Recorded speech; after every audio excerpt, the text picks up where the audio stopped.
are live. Hello, everyone. I guess audio check. You Howdy. guys hear us? Can you? I need to kind of talk this Get some way. chat in. Yeah, exactly. You can always just shout over my way as well. Get me deaf. What was it last year where I threatened, I think, to that we're not going to start the show until we have like X amount of people. Yeah, just extort chat.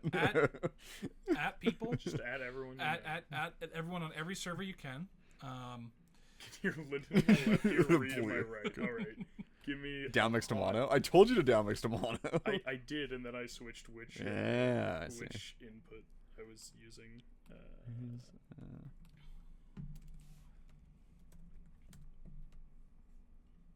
We can fix this. Which one is the audio input capture to?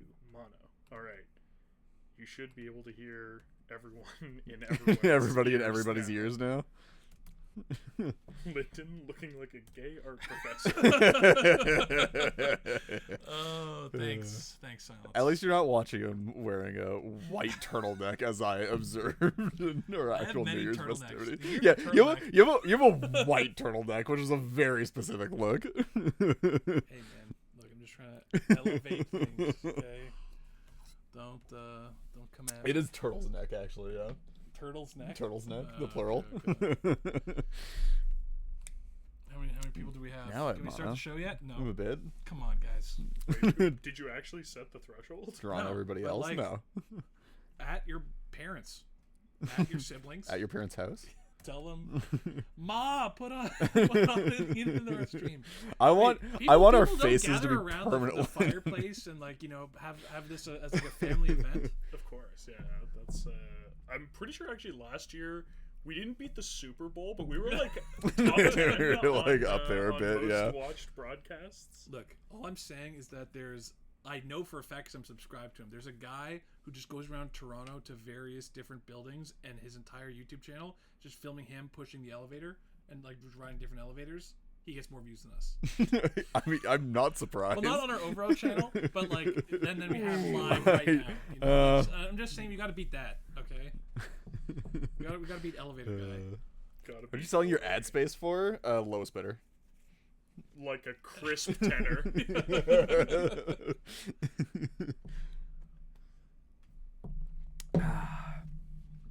I can't imagine. I can't imagine the second I take we have way half a second to that, drink, it just goes silent. Twitch just doesn't show how many people are here. Oh, okay. Yeah, you know. But how many of them are you and Reed and me? 12 people who aren't us. Yeah, Okay. nice. Almost there, baby. How's everybody's New Year? By the way? We'll start. Okay, cool. Did somebody ping on Discord that we're going live? No. No? Okay. I'm not gonna ping from, I mean, I could ping from my phone, but Reed is... Come on, Reed. Done. Reed's We'd literally click just, faster Reed if is y'all literally were just doing scrolling artistic Reddit. nudity. He's looking at Yeah. Just only reading through Reddit. Yeah. Sorry, Morgan and the other guy. I'm happy being the other guy. It means I don't have to deal with my online personality anymore. Click faster if y'all are doing artistic nudity. Yeah, we'll do the body painting stream next year. Next year in review. Dude, I am naked. This is just yeah. This is like you a actually, black you guys, coat. you can't, Yeah. you guys can't see below the table. We're all just bottomless right now. Hold on. we're doing the classic online Zoom meeting. Dude, we should have Just in underwear. We should. I hate staring at the camera when it's like it's we should have put little eyes above it. I like staring directly into the their blinding eyes. lights. Yeah. Huge fan of the lighting that we have going on here. Way I'm overload. doing this episode with my eyes closed. We finally got the pain annoyance. Honestly, Who isolates nation. Beautiful. You guys should appreciate the sacrifices we make for you, because our focus was very much on what would look good on stream and not what would be like pleasant for us. To actually exist in a room with. Honestly, the real tragedy though is that I can see my water bottle on the little shelf over there, and you just can't. Yeah, it's not. It's over there, and I'm over here. Yeah. You're currently live on stream. There's no possible way for you to go get it. Truly. Okay. How did we start last time? Okay, by the way, in what we typical in the way that we fashion, usually do our podcast. You know, we literally just this is like literally 10 seconds before we started, we were doing show notes. So, you know, like it's we're still doing show notes. the Like, authentic like experience. Still taking a peek every once in a while. The fact that we have to drive to Guelph and then set Yeah, that's everything some up of for the- that, I feel like Honestly, I get a mic you're quiet at. Yeah, talk it out. It also should be rotated if it's not already. what to work. It's Guys, like, it's kind of fucked up. The definitely in three the middle commander of decks us. on the right side have Actually, wait a two second, that wait a match second. color, but I'll one just- that doesn't. I'll just turn up our. Yeah, deal with I it. really hope I Technology is for. Can someone confirm that I turned up me and Lyndon and not Reed? Not me. No, I'm just deafening everybody in chat. So yeah, we're gonna hang out for a bit longer. Dockside and the Savine deck, give it to me. I'm not gonna break immersion. So my right ear is bleeding from Reed's noise. 2/3 of you are very low. Yeah, there you go. Okay, Fix Oh, it. did I turn up the wrong Fix one? it. God damn it. I am actually blowing people's out. Yeah, I'm on the right. You're on the left. Wait, no, because I just turned. What the fuck? I turned up. Okay, You get it? I tried. Are we better? Are we more normal? Reed Testing. say something. No, my testing, right, you left. Oh my fucking. That That helped a helped a bit. bit. Okay. You guys want to do it more of what you just did? All right. We're getting towards the max on our microphone, My but right ear is bleeding just from max everyone out. Well, we can mono though. What is okay? Interesting. move this. I feel like they're closer. just gaslighting us. Yeah, probably. Well, They're just saying I whatever. want to use my earbuds as a speaker.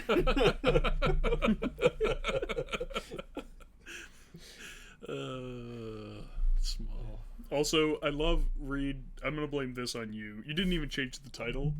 Our show notes still say "End of Year Review 2022."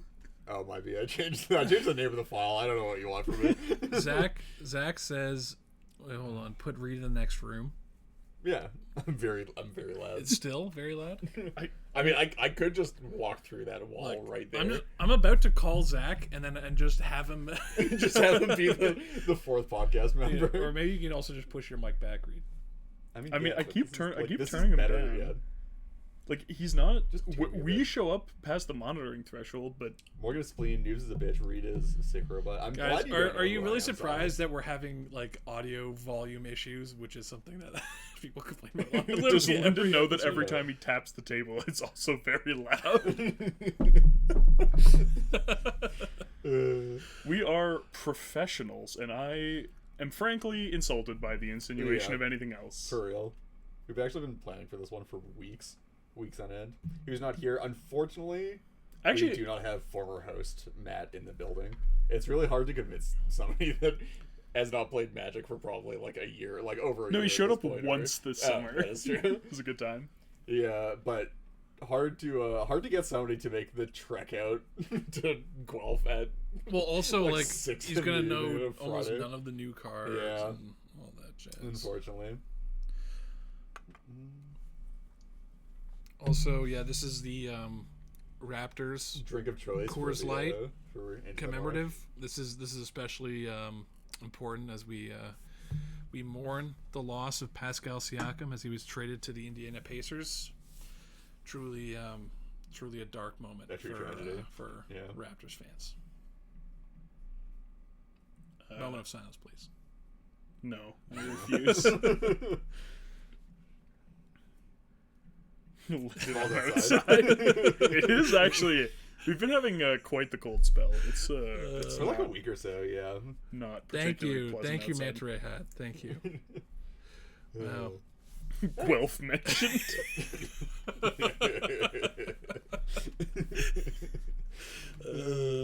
Andrew. Okay. Well, it looks like we've got 5 members of the Frog Server here, and that makes up like. Sounds like a quorum to me. Okay, we do you want to kick things off? Someone Absolutely. pull up show notes so I can actually. Read what Zach, the drinking game is drink whenever we have audio issues and or you just get bored with us BSing about things that you probably don't care about, i.e. drink. Yeah. Also, I don't have show notes in front of me. I'm kind of gonna peek for Morgan and Reed, but yeah. So I think you guys are also gonna maybe take over some of the hosting duties as well. I was already planning. Okay, especially because I didn't read the show notes yet. Yeah, I know. Hey, I've been totally ruining the immersion here. I've been sitting next to Lyndon for like the last half hour, and he's looked at my screen like once, and I asked him to type something, and he was like, Okay, no. someone's just complaining that Reed cut off mid-sentence, so I'm turning him back up a little bit, so rip everyone else's eardrums, I guess. But honestly, at this point, I'm convinced half of you are messing with me, and I don't know which half it is, so... Absolutely. Okay. We're good to go? Absolutely. I mean, you can also just pull up show notes on your phone. That's a thing that you could do. Yeah, but like I want to read Twitch. What? You could do both. I really can't. You know what? At least he's honest. Yeah. A man's got to know his limitations. I'm a simple just man. here to get wasted. Like I don't have to drive. I'm here to get wasted. I'm a simple man. I'm here to drink beer, not know how technology works, and not pay for it. Once this is done, Sick is really low now. I can't. Once this beer is done, if even one person in chat says to go crack open a bottle of wine, I'll do it. And I'll finish the go whole grab thing. one. You know, like, I don't know where to go, man. Legit hard to hear. It's fine.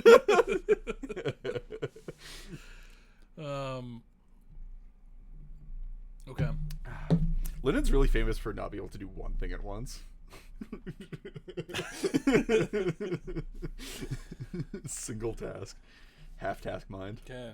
Reed, bring up your show. Are you notes. doing? Yeah, okay. I didn't know we were running through. All right, Okay. yeah. Where we're going? Let's Everyone do give it. me a Twitch thumbs chat. up.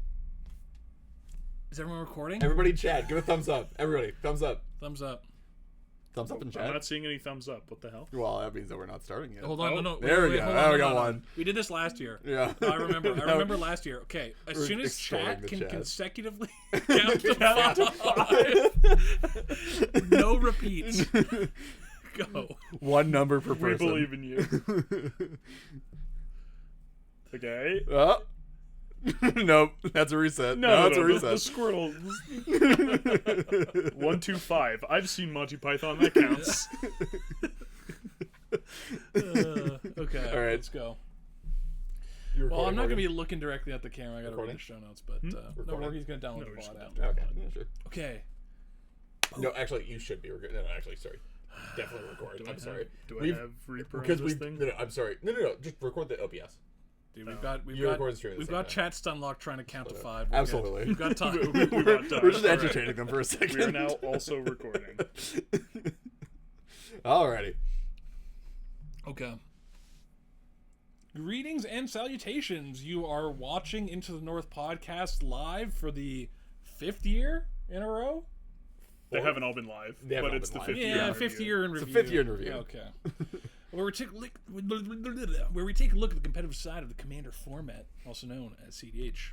I'm one of your hosts, Lyndon, aka Noobzors. I'm joined by my co-hosts, Reed, aka Sick Robot, Hi, everyone. and Morgan, aka Spleenface. Hello.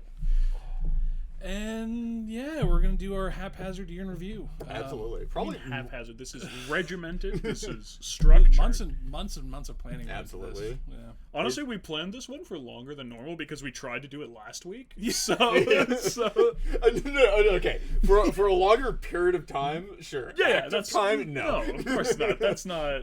In Hey, fact, I might you know venture to how say you this know is- how you put on your resume that you have X Yeah. years of experience Yeah, with exactly. a program because you started using it X years Yeah, ago, exactly. even if you haven't used it in the interim. We're using that metric 15 too. years of Microsoft Word experience. Exactly. We're for sure the longest running CDH podcast, right? Oh yeah, it's not close. Well, who do we even know what the next longest streak is? I mean, I guess I don't know. Do the Spike Feeders? Spike I feel Feeders like they've still had do it, right? inconsistent podcast content. I Like think- they've been doing gameplay for as long as we've been around, Spike but Feeders podcast. I feel like- keep talking. I'm looking this up. I feel like they haven't had that long of a podcast. Or like I don't know, they did like Spike on the mic and stuff, and then like stopped it. And I don't think We're they just ever gonna did. spend The 10 last minutes. the figuring last out- Spike on the mic in their playlist was released a year ago. What was the Okay, first cool. one? 2 years ago. 2 years ago. Yeah, dude. Wait, that was Spike on the mic though. No, because Yeah, that was Spike it's- through his podcast. Do they? I think We're so. really gonna spend all this I'm time? not. Confirmed. I'm IGN not. hates Spike Feeders. No, we love the Spike Dude, Feeders. we've got hats on dude, their equipment. We in this like room literally right like now. we can go get the camera that we have literally like multiple GoPros plus a camera that we got Yeah. from them. No, we didn't. We Oh, we didn't actually get that. Yeah. plus they helped us fix the audio issues you were all Absolutely. complaining about a few months ago. So They're the best. Okay, well, anyway, year in review. So, what do we do on these normally? Good question. Okay, well, Definitely, I think we do. Is this Well, the correct order? we definitely do housekeeping. Yeah. well, there's This is always the order that we do. So. Well, we didn't write anything in housekeeping, but we have, whatever. We'll Read the show notes are done do last it name. later. Come on. I never said the show notes. I said I was actively working on them as we were broadcasting. Well, I guess we'll start off with I feel like The we could do classic. Keeping on these. Yeah, we'll just do meme names for 2023. Okay, Wait. okay. No. Hold on. I gotta second. No, we do have to do one bit of housekeeping, which is Reed. You promised the people an answer to a question I did. on the episode that Absolutely did. maybe was supposed to come out a little more recently than Oh, yes, yesterday. yeah, I totally forgot about It was yesterday. Yeah. Yeah. So if anybody has not in chat or watching this video has not in fact listened to that episode, we had a gut check at the end of that episode. Thanks, Lyndon, for stealing my content mid-episode to make a gut check. It's actually the first time that's happened, which I'm sort of surprised by. That like we've gone 90 episodes with I don't know some percentage, like a vast majority of them having gut checks, and almost all the gut checks actually having been thought of ahead of time. Until recently. Oh yeah, literally this one I came Great, up yeah. with That's in the because episode. Lyndon only has one job. Yeah, that's true. So that gut check was what tier 2 or lower deck are you committed to playing in a tournament this year? Lyndon, I believe you said Fat Adele. Morgan said Vadric. what was it? Vadric, that's the one. So And I locked in a default of Cole because I do love me some Cole. Absolutely love me some Cole. But Yeah. I think I have to lock in something a bit more interesting than that. Yeah, Probably because you've done considering Cole. You've I done brought him. It's been a couple of years in the making. I brought him to a couple of tournaments at this point. Said tier 2, not tier 4. Get wrong. Tim the Thrasios. Hey, that was my joke. literally had that joke, have it in the car ride over. Anyway, so I think the one that I'm gonna lock in, I was talking to Morgan about, and Morgan okayed it, so you don't get a chance to veto because Morgan did in fact okay it. Okay. I'm gonna say Derevi. I think You're out of your goddamn mind. I think what. Derevi with one ring is not a tier 2 deck. He okayed it. This is what I'm saying. Sorry. This is why I prefaced it. Chat. No. This is why I No. prefaced it. No. This is bullshit. Okay, chat. Tell me this is bullshit. This is bullshit, right? yeah, This is typical Reed. You have like, the most he generous tier definition. This of is what like- I'm saying. Reed, Like just Reed loves. He refuses to play anything fun and whatever. He just wants to play the spikiest deck possible. He never wants to. He team will. tournament absolutely. Reed will go all out for a fucking $5 pack. I'm telling you, like he He can't turn it off. can't turn it off. What do you mean? What do you mean prizing? I'll do it For I'll a do it crisp the pod, handshake. yeah. For a Discord roll. Absolutely. You can I've play done it for less. Here, Reed, I'll tell you what. You're allowed to take Derevi. You just can't have one ring in it. No deal. Yeah, then pick a new deck. Okay, I'll play another deck that abuses One Ring, but is slightly worse than Derevi. Like, what do you... Dude, no, Derevi it's is actually absolutely... messed He's playing Thada, so yeah, clearly that's allowed. Yeah. But that is not Derevi, guys. Come on. I don't know, man. Come on. Derevi has, like, historically always had problems. Like, how do you win the game with Derevi, even still? Small taking Tiamat. Good choice. Hang on a That's good second. one. We're allowing Sorry, five we're color letting five consult color food into chain. this? It's Tiamat, guys. Come on. Okay, so sorry. So what I'm actually doing is I'm going to play Derevi with a One Ring, except it's also just going to have a Divine Intervention in it, and that makes it tier 2 by definition, apparently, according to your definition of what tiers are. You just take out a mana crypt and then it's not even a CDH Yeah, deck, right? exactly. yeah. Okay. Anyway, I'm locking that one in. Sorry. Why does I was mostly driving. Silence's stuff always come with asterisks? Let's check my Discord. Oh, I'm getting no, I'm not checking my. Yeah, Discord. I don't. Why are you paying attention I to? don't know. I'm trying to read chat and there's. You can looks like he's read calling chat. Trying me to read slurs. chat. You don't have It's to follow literally the only command. doing one thing. Already got stun Yeah, locked. dude. Okay, show notes. Where we're doing meme years. Yeah. So this is a. I mean, you can't just. We need to give like actual. What's it called? We need All to right, give like now actual we're moving intros on to our this. main topic, year in review, for which we've budgeted. Okay. Dude, So 127 hours. One of us is gonna cut off our arm with a so every year, It's gonna be me because I have to leave. every year we do a year in review segment called meme names for that year, where we go through and talk about some meme names for the previous year, and then I don't think we don't come up with ones for the upcoming year, but we will review our meme names for the previous year as well. And then after we get through all those, we'll actually turn it over to chat for a bit. So start thinking about them in chat if you have ideas for meme names of the year. Sort of get an idea for the context for the sort of how we go about it. So yeah, let's get into it. So I think first we're gonna review meme names from the previous year in review. So these were meme names for 2022. These are actually I did some reading through these, and these are actually these are pretty fire. I'm not sure we could bring that one back. Yeah, we got. I'm not sure we actually lived up to the square brackets cabal. I'm not actually. Yeah, that's actually the here. The year of square brackets cabal. Here we go. We'll put that one in this here. All right. So we're gonna go through first of all and sort of give everybody an idea of what we're working with here by going through and reviewing our meme names for last year. Doing a couple here. We had a year of clout. I don't think that one's ever going away. I think we can continue. Yeah. There forever.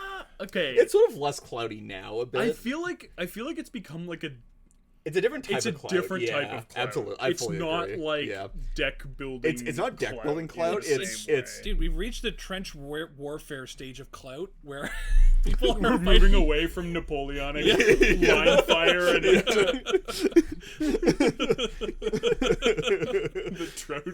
the clout trenches. Yeah, we're fighting for.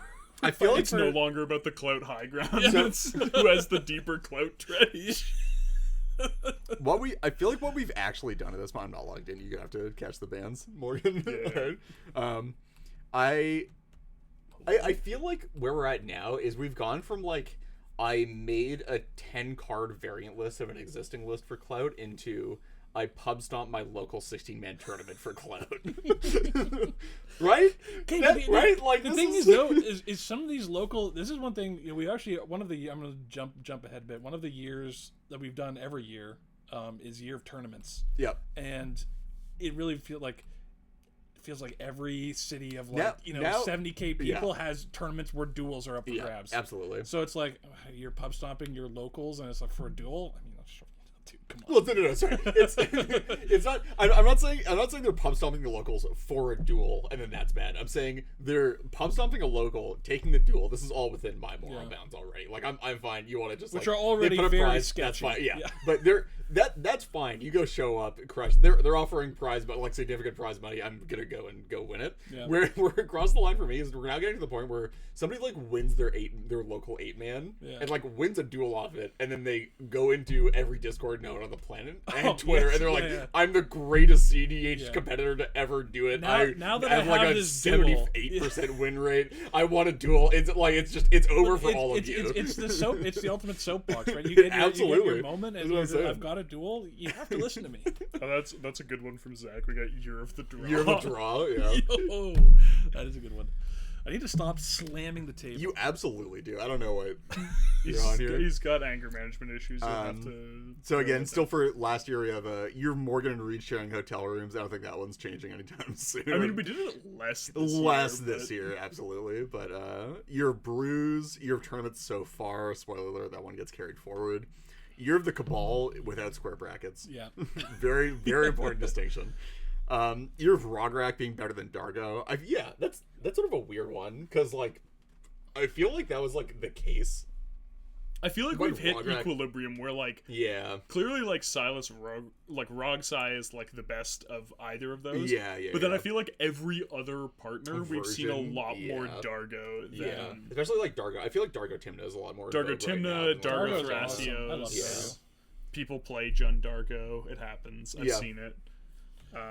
You can't play Dargo stew, Dargo salad sandwich, coconut Dargo. What was it? Oh, sorry. Yeah, the what was it? You can't play Naya Rograk. You can play Naya Dargo.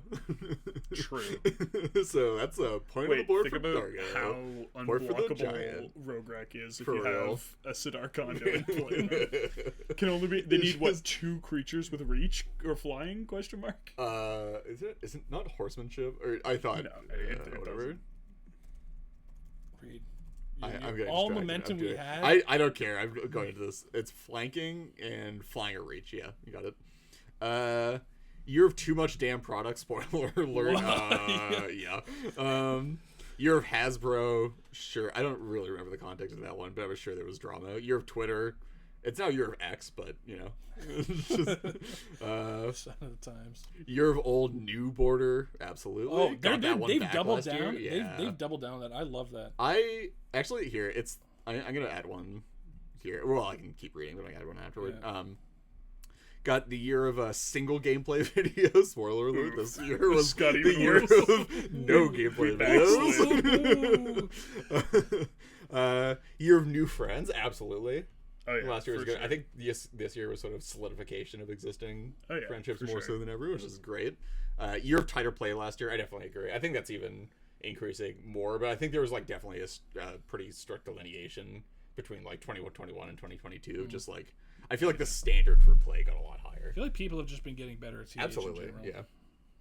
yeah. Like a lot of CDH grew massively over the pandemic, Yeah. and then it feels like a lot of the people who were kind of jumped in then have like gotten their experience and their legs in them, and they're just fucking kicking ass. So. It feels like more sustainable growth now too, Yeah. right? Like pandemic was sort of just like everybody was forced into a room to play Yeah. Commander because it's just what you need to do. But now it's just like people are joining to the format because they actually like think it's a good format, think it's an enjoyable thing to be doing. Year of Discourse, I feel like that's another one where it's just like I don't think that one's going away ever. No, it does feel like I've seen less of stuff on Twitter. That is true. There's less like I think there's less like long protracted back and forth type like topical discourse. People are underrating ad nauseum X thread. Link below. Tragic. We should have had it was last year, right, where we could have had year of the 1 out of 42. Oh, absolutely, yeah. I think actually that might be what this is in reference to, honestly, because I think we didn't want to explicitly reference it, and it was just that makes more sense now. Fucking so good, man. And then the year of no bad cards, and I think we're probably moving back How into is the that direction the- That was like a meme. NBC. That It was a the year of meme. NBC. It wasn't actually the year of no bad cards. It was the year of NBC. Here, there you go. Cool. So this is Everyone in chat, get your names in right now so I can read them after we're done. names ready. Yep, and we'll read through them after He we says get through about ours. reading chat, not realizing that he's been annihilated in chat. Just absolutely demolished. This is what happens when I invite the Get Rock server people.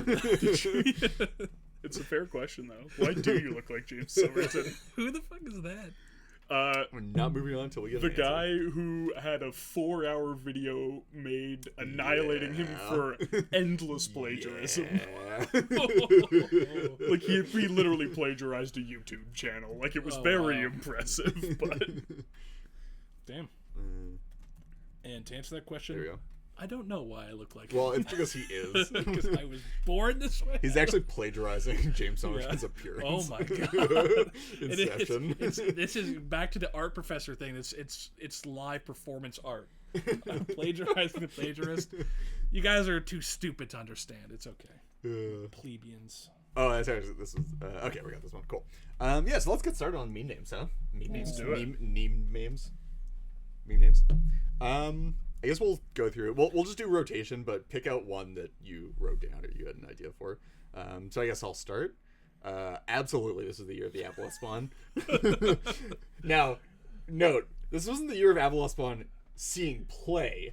This is the year Because that I rediscovered Apple at Spawn and started shilling it everywhere. I never actually ended up getting it into a deck for a tournament, and I'm not sure I saw that many people actually playing it in a tournament, but it was certainly the year that Apple at Spawn became a good card to play in the format. I saw it flashed in to block my Archivist of Ogma, Absolutely. and then we died to the blue farm player, and the guy who blocked my Archivist complained about it, and I was like, well, Oh, actually, okay. Next one, Year of the Abolisher. yeah. This one actually, I didn't put it down, but I have something to say about it, which is, it's also the year of the Spell Snare, baby. Let's go. well, the problem is that the new Abolishers... Yeah, are not spell snareable. Oh, the 'Cause new one. cuts all Okay, in. oh yeah, Yeah, you're like talking about the cuts new all one. in. Well, I was gonna say- I'm talking about those effects being like Just more and just more people prevalent, putting like, as just many as every- they yeah. can in. Yeah. Because we're on like Teferi as well, like 3 Fairy now as well. I freaking hate 3 Fairy. It's Because you can't spell snare it. Yeah. We know. No, which I think is garbage. But I don't like. How do you? it's got the Dozan problem, man. No, it doesn't, because you just kill them. Well, I mean, you could say that about Dozan too. Sure, but Dozan doesn't have the upside of drawing a card to crack top deck tutors, and it removes a stacks piece when it enters the battlefield. Like, okay. it's so much. Teferi has so much more going. What's for great it. about Abolisher and Ranger Captain is that you can play him and then pass the turn. And Kutzel. Yeah. Playing Abolisher and passing the turn is not a winning play. I'm sorry. I've That seen one's always been tough. It works way too often. Yeah. Anyway, yeah. Run Cabal Pit, run Barbarian Ring, run. All right, well, Spell cool. Snare. I wrote Year of the Abolisher, but I guess it's Lyndon's now. Yeah, you just gonna steal that one. So I think I'll go for one that I wrote down later. The year WotC hired the Pinkertons. Yep, absolutely. That was a good yeah, that did happen I this year. forgot about that. Yeah. Holy shit. I feel like everyone just sort of dropped that, but like that was a thing. Legit, that and like, happened. sorry, we're not like exagerating. We're not like, oh, haha, anti-unit. No, they like literally hired the Pinkertons, like The actual famous, literal infamous Pinkertons. 150-year-old, like, literal fought wars against minor unions to like stop them from like actually terrible. I guess it's me next. Year of the No gameplay videos, obviously. Got that one out of the way already. Year of the Ristic Study. Yeah. Dude, At many they, years and so they printed far. basically Yep. another better, not even, arguably They better just Ristic printed like a bunch of them. Like it's just I don't know, man. They printed so One Ring obviously Yeah. is like effectively just another heuristic study except more abusable somehow. Yeah. And then they printed Italian this year, which is like I know like nobody at this table actually appreciates him, and he's not as good as Risk Study obviously, but his card's still sort of an absurd draw engine anyway. Last 6 years, Andrew, that just shows that you haven't been playing CDH for that long. Because 5 years ago, Risk Study, not a staple. That one did not go in everything.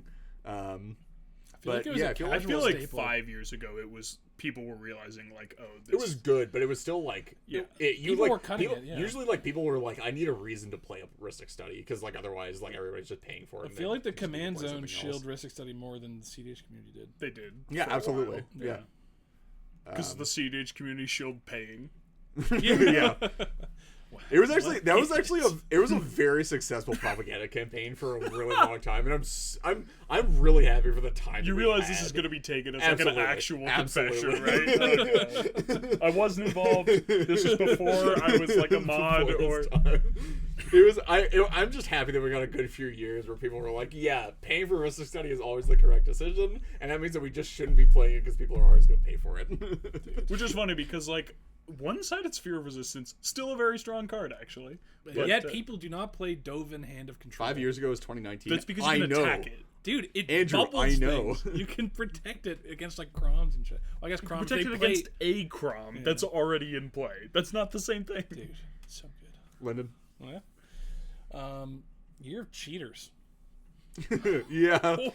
Well, your cheaters getting caught. Yeah, Yeah. that's the sad part. That's the sad part. Yeah. Because this has been happening for as long as there have been webcam tournaments. Turns out there's a reason we had reservations about webcam tournaments becoming so prevalent. Especially so considering quickly, a couple of the cheaters caught this year were people who won webcam tournaments Yeah. a while, like a Yeah. few years ago.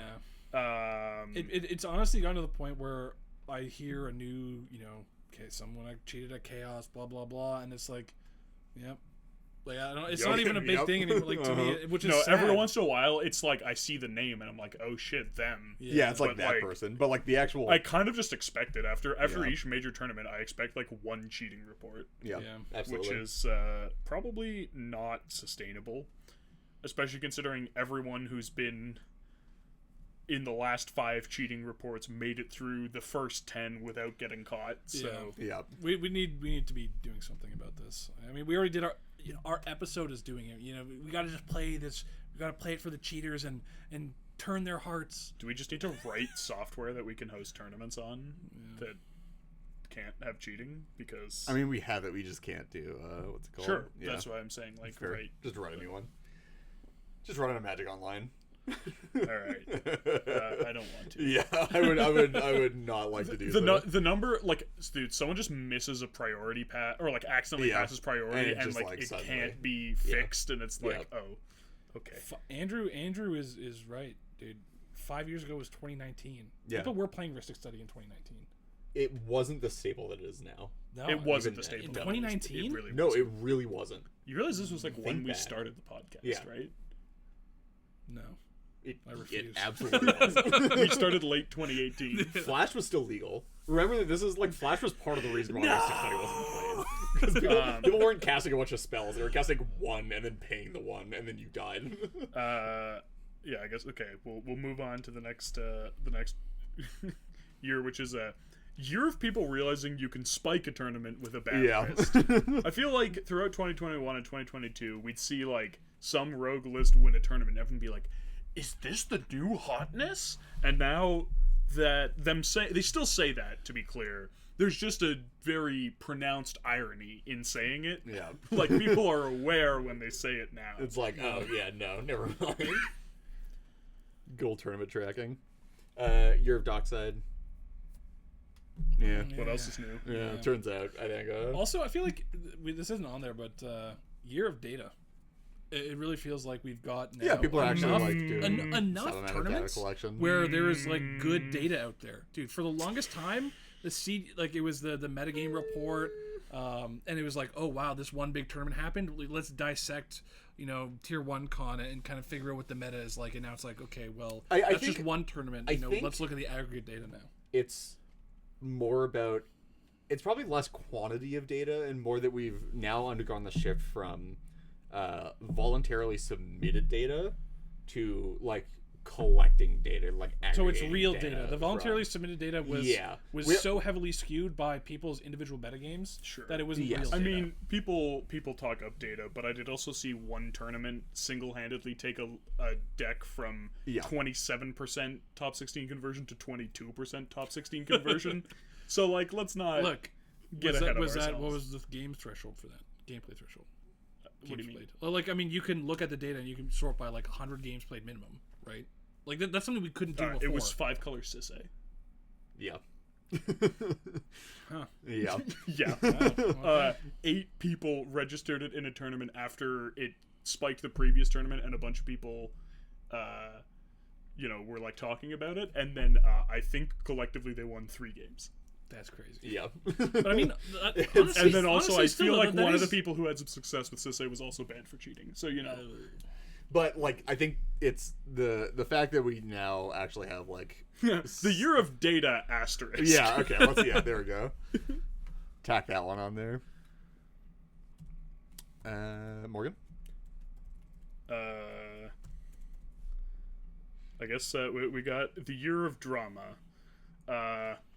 Yeah, this was a rough one.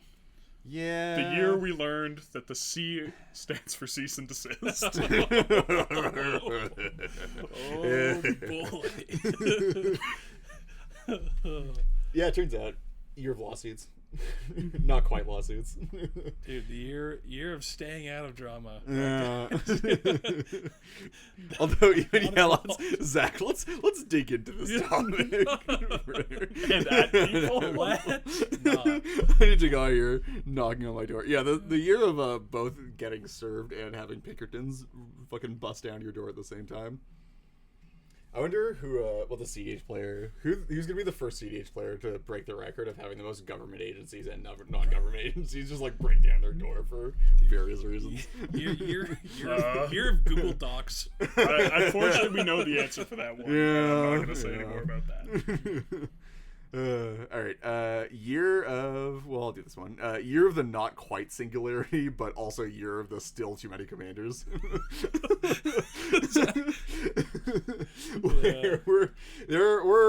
We're at a bunch here. I mean, we're not. I guess we'll give out the number now.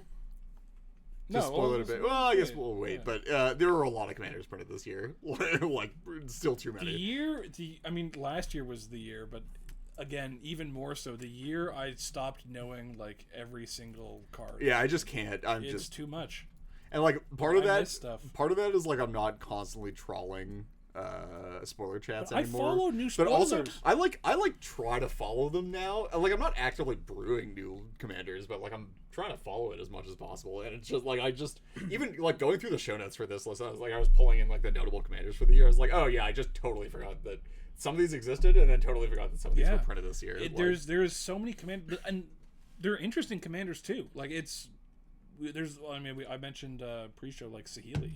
Yeah. Right? The one that copies creatures and artifacts. Yeah. That's sick. You can definitely build cool decks with that. And it's like, I'm sure some people are building, but it's like, it's not, there's too many decks. Like, the CDH community has grown significantly, but the amount of like interesting commanders and viable commanders has grown at a faster rate than there is enough people to like really refine these decks. There's not enough depth in the community of like people. I do also feel like the problem is that the established lists are getting so refined that it's really hard to like break through. You have to you have to put in, you can't just like slap together a list and take it to a tournament. Yeah. Like if you're coming up against better players on more refined lists, you have to like put in work of like several cycles of play testing and you know, like maybe theory crafting different versions and things like that to like really also, like knowledge, and like it's a lot more about now. Like it's I feel like it's still sort of the case. Well, let's not kid ourselves. It's always going to be the case that like you get the knowledge buff of like new deck. Nobody knows what's going on. Whatever. Brewer's Advantage.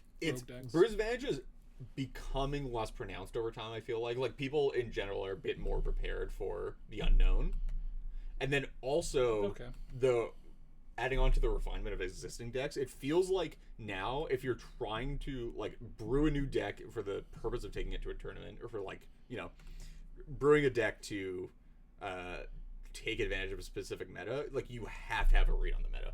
You have to be like, I'm playing this deck for this reason, to take advantage of these weaknesses in the meta, and I'm building it toward like doing so.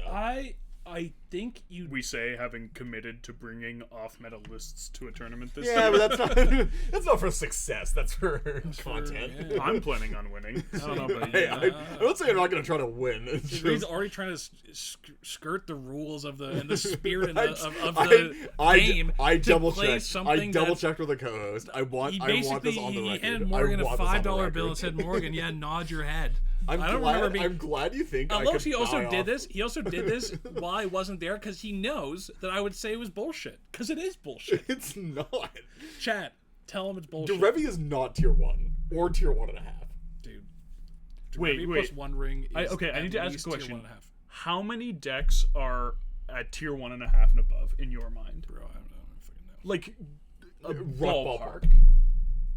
20, 50, 100? Probably like 25. You think Derevi is anywhere close to the top 25 decks in tier 1.5? Tier 1.5 and above. Oh, in above. Oh, probably like, probably like 50. You think Derevi's in the top 50 decks in the format? Yep. Maybe. Wait, so you think there's 25 tier 1 decks? Yeah, that's wild. No, that was one. Well, you said there were 25 tier 1.5 okay, decks. I also have like a... Okay, so I'm not thinking about it, but like I think there's probably like 30, 15, and 5. 30, 1.5, 15 tier 1, and then like 5 like top tier, S tier. Tier 1 is top tier. No, shut up. That's the point. No, shut up. That's shut the up. point. Shut up. I win. I said shut up a bunch, so we have no response. I mean, you can run the show if you want. It's fine. We'll No, not off these. Not off these though. These are mine. just vamp. I'm seal instead. Living? No. Okay. Is that it for our No, we have a podcast to be doing. I said, is that it for the meme names? No, we still We've have meme names, crossed off that's or what I'm saying. highlighted all the ones that we've done, so all the ones that haven't been actually meme. All of we've done. All I of highlighted mine so that you guys Oh. didn't steal them. Oh, I see. Yeah. We failed well, to cross now off some of these. it's time to do chat's years. No, we haven't done these yet. Okay, then do 'em. You're next. I'm reading chat. We just say one. He's Okay. just gonna. we could just. Can you just like get the mic away we just from him? kick him off the Yeah, I'm so podcast? down. I've been trying for years. Year of mid range, absolutely. This is sort of tied in with the year of being Ristic study, but you know, that's just how she goes. The problem is that it's the year of getting a mid-range piece down on turn 1. Yeah, it's not like really true mid range. It's just like I'm just gonna stick a broken draw engine and hope that it carries me to a win. Like And man, then nobody kills me before. I love Ken, like Stacked EDH. He wrote an Yeah. article about mid-range hell, and I was like, all right, this will be interesting to read. And then he's like, yeah, see, so the problem is these broken draw engines. And he's like, because this game had a turn 1 Ristic study and a turn 1 ring. And I'm like, okay, well, Yeah, it's the not, turn it's not- 1 here is the doing operative part. such a large amount. Like, you know, we memed a lot about Sylvan Library. There were lots of jokes like, oh, Sylvan Library sucks. It's way too slow. Turns out, if you play it on like turn 3 and expect the yeah. game to end on turn 4, the 1 ring really not that much Also, better than yeah, Sylvan just Library. not good. Yeah. Turns out you kind of need it to go for like at least you need to activate it 3 times for that card not to actually just be terrible. Yeah. And terrible might be a bit of an understatement. If you Yeah. activate it twice, it's not good. Like the protection Yes, is okay, and no one plays Harmonize or Concentrate. Yeah. So like, you really need to activate it 3 times, and Which is 2 if turn cycles. if games are ending on like turn 4, that means you have to be casting it turn 2 early in the turn cycle or turn 1 Turn late in 1, the turn yeah. cycle for it to actually be that good. For it to matter. Okay, speaking of the ring, Biggle Me This Natman says Year of the Wolf as a Lord of the Ring reference because ring. We're not even done ours I'm yet. just chiming in as I found them. You can read. You guys were talking We have about them to one. read through. Carry on. Anyway, another year of the tournament so far. Absolutely. Year WotC hired the Pinkertons. Whoops. We already did that one. Yeah, I know. I'm getting through the rest of these. Year of the Cabal and Square Dealing brackets. with these amateurs. Yeah, Jesus yeah, Christ. Cabal and square brackets thing, by the way, Look. is because if you go on Moxfield, a lot of the names have brackets, square brackets, Cabal. It's pretty fun. I was responsible for running the stream, and other than people yelling at me about audio levels, it's been going pretty well. So all the other problems, it's on these two. I tried so hard to get these show notes together in time. I didn't. I know. I'm painfully aware of He that. did order fact. pizza though. That Yeah. does carry some. Come on, man. We literally, okay, I'm gonna pull back the veil a bit. We literally walked down here, and it, Lyndon literally lives in this house and had like where this is in the North HQ in Coming Alert, to you Canada. live from a frozen wasteland. Lyndon had infinite time to do like just literally anything to this set at all, and we walked in here, and there was a full couch in front of this with all of the cables sitting on the table, none of the mics anywhere close to These anything. fucking divas All of the expect to lights- walk in with all of the- catered all of fucking the- free all pizza, of the- all of and for the- me to do all the work single-handedly to all- set no, everything up. just some all of of the work. lights, all of the lights off of the stands and in corners. We are missing a power cable that we used to have, and everything Ungrateful. was These unplugged. guys are ungrateful. We're AF. ingrats. Yes, ungrats. Anyway, also this is mine. Mom? Thank God our chat is funnier than we are. for real. And then mine, year of the too many art variants because there were too many. Oh, art variants God, this no, year. that- It's, that like, one is unreal. actually It's brutal. like No, ridiculous. I just that part of my brain has just shut off, and I just don't even see them anymore. It's not for me because I still have fucking readability issues with shit where like, because the way that I recognize cards is I have a limited set of the That's card fair. images in my brain. Oh, yeah, it's You just- have I'm a just like, vague, yeah. fuzzy outline Yeah, of what the I have card a looks vague like. outline of the card in my brain, and I see it, and I'm just like, oh, okay, that's that card. No, and now that just doesn't function anymore. So like, it actually takes me. I wouldn't be surprised if it's taken like close to 5 minutes off of most games that I play in tournament, where I don't recognize the card immediately now, and I just have to be like, I have to read what that card is, and I have to like actually like. I remember go playing check with it. friend of the show Dave when he would play the Abrupt Decay that has like the cowering goblin or whatever on it, and I'd be like, the "What is this promo? card?" Yeah, I yeah. only know the main art, and now it's like you go on Moxley, you're like, "Okay, change printing," and it's like scroll, and you're like, "Wow, how many times has this card been reprinted?" Oh yeah, no, it's just all the variants on a single set. It was printed in one set, except it was printed in 3 separate types of packs: the commander set and the additional commander set that was released 3 Go on months after Moxfield the and look at the original one. printings for fucking Cavern of Souls. Like, actually egregious. Who in chat and on the pod? I know Morgan knows. Do you know that there were 2 separate releases for Lord of the Rings Commander? What? And the second release had new cards in it, and it was released 3 months after the original release of the Lord of the Rings Commander. What? Yeah. Yep. So if you followed the original spoiler season for Lord of the Rings Commander, there are cards that are in Lord of the Rings Commander that you didn't see.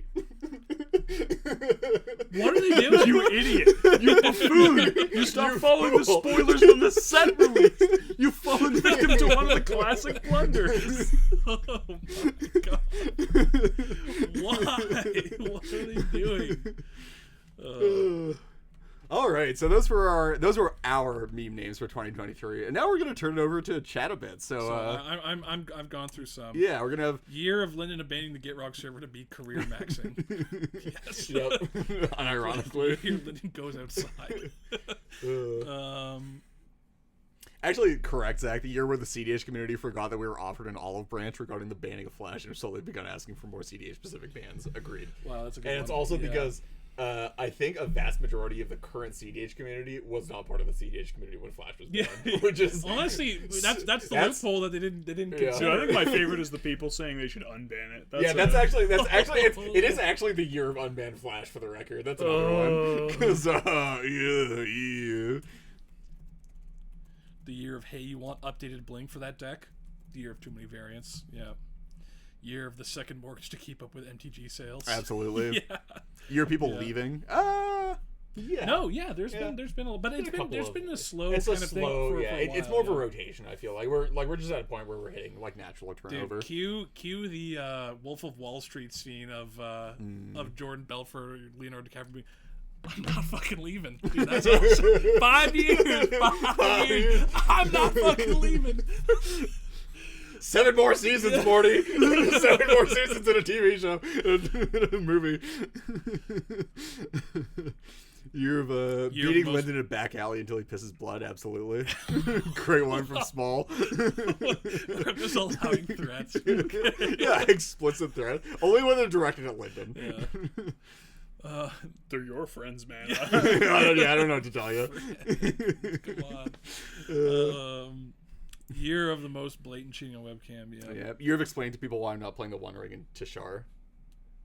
Why aren't you playing Yeah. the one? Yeah, because you're Just explaining to us. Oh wait, no, it's 2024. It's too late. The year's over. Oh, We yeah, missed yeah, our can't window. ask that one anymore. Yeah, year of Vintage Cube. That's actually true. That's the year that Vintage Cube. I thought took about over my putting down life. the year Yeah. of drafting because I did a lot of cube drafts and also a bunch of Commander cube The drafts. year of Reed spamming the add vintage cube roll on our server. I- and then just you can sitting in Ask me chat to by stop himself. whenever you want. The issue is when I stop pinging, I'm immediately guilt tripped by Zach because he's like, "Oh man, I really wanted to join in." Like, and I fully sorry. I'm not saying this sarcastically, Zach. I fully believe you, but it's the Zach being like, "Oh man, I really wanted to watch that the last 2 drafts that you posted," and I was just Sorry, like, "Oh god." I damn would it. watch more Reed if you were more engaging with the audience instead of being like, oh, hey chat, what do we want to pick for this? What do we want to do? No. Want to do something fun? Hey, what do you guys think about this? Oh, I think this would be really cool. Yeah. Well, I'm just going to do this instead. It's Fuck you. not my fault. They're all bad at Vintage Cube, except for you, Morgan. Morgan listens to me. Morgan knows I have good advice on Vintage Cube. Reed just sucks. Can we get a Reed sucks in chat, please? The only thing I have to say about this is that Lyndon still doesn't understand how I draft, and that's to his detriment. Okay, in fairness, you have some.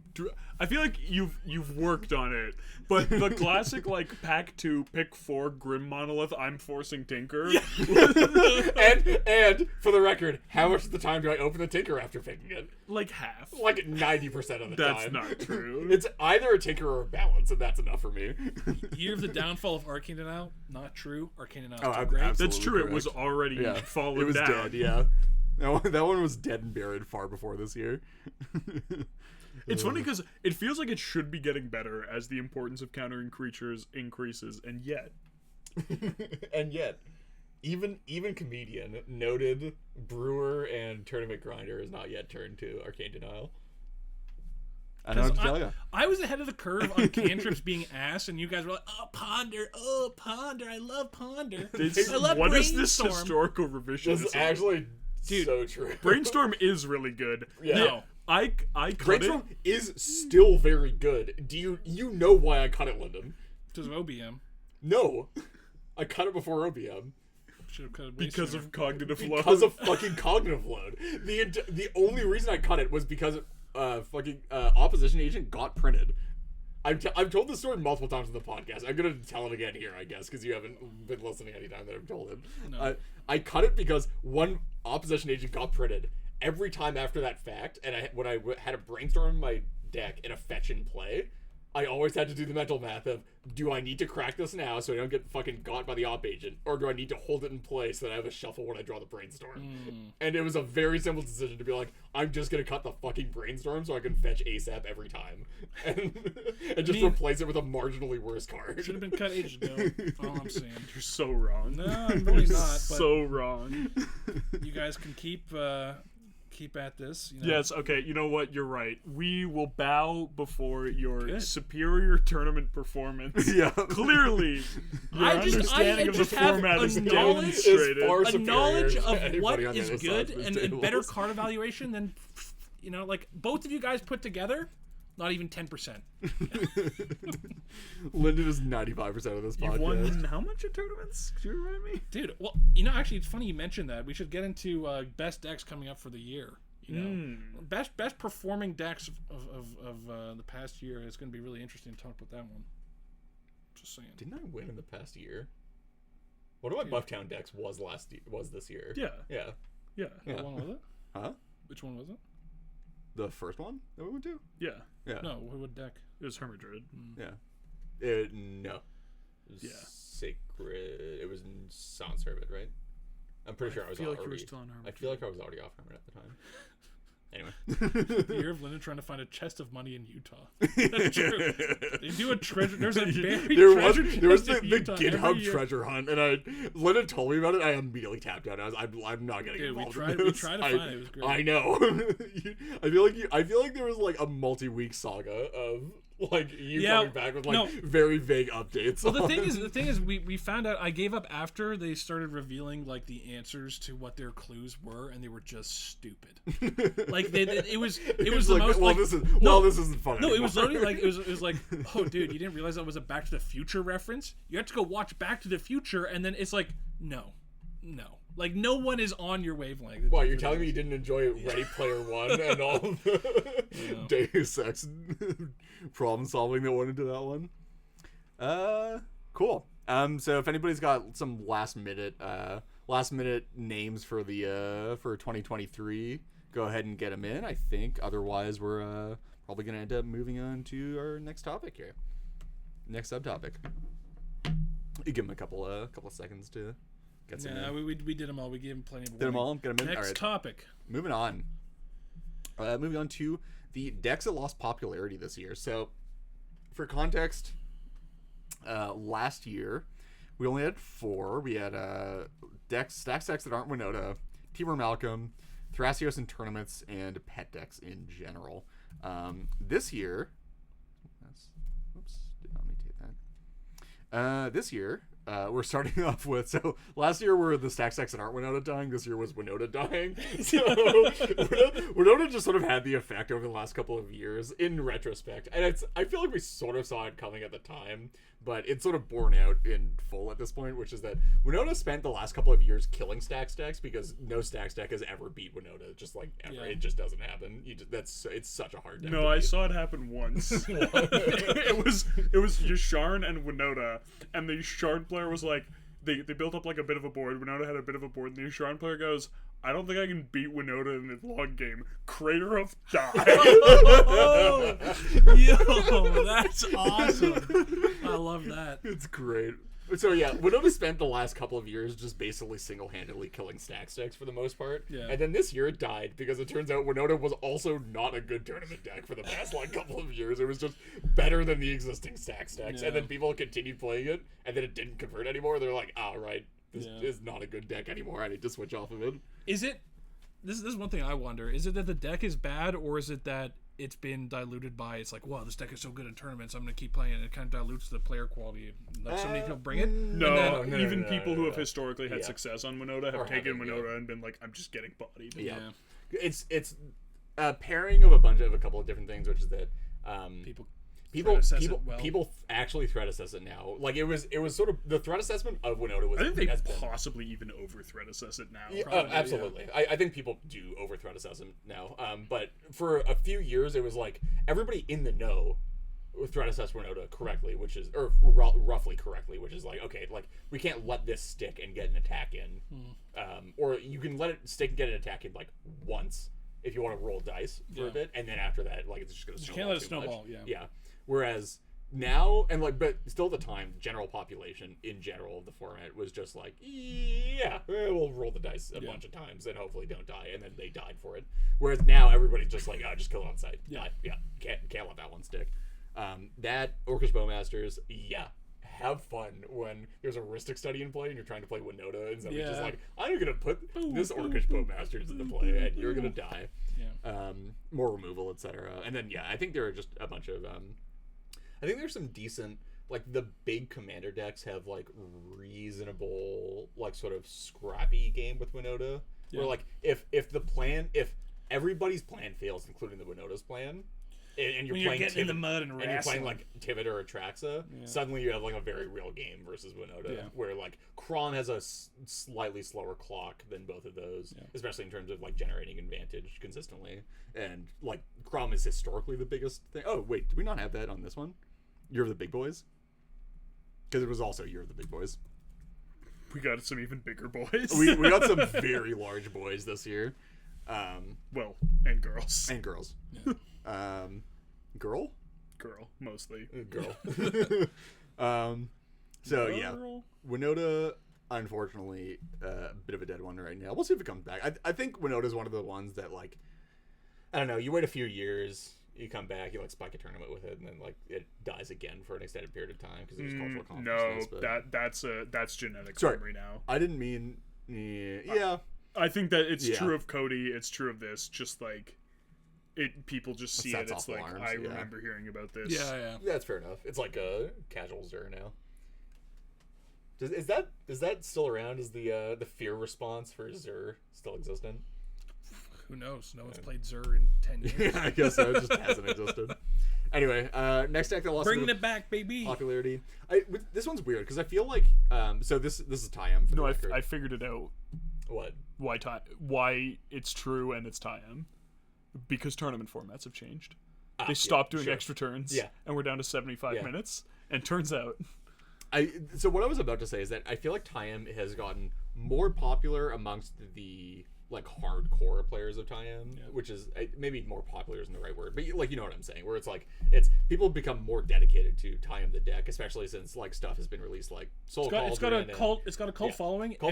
And it also constantly gets like it synergizes with permanents that are 3 drops or less. Like It's always Yes. going to be. It's going. They do tend to print a few of those. Yeah. Like you're going to keep getting new cards. it's also going to stay fresh and Counter exciting. synergy, graveyard synergy, like It's fun. self-sack It's a very synergy. fun deck, There's yes. just, but also it's very easy to have cards printed for Oh, it. yeah, very that much. just like synergize really Yeah. well.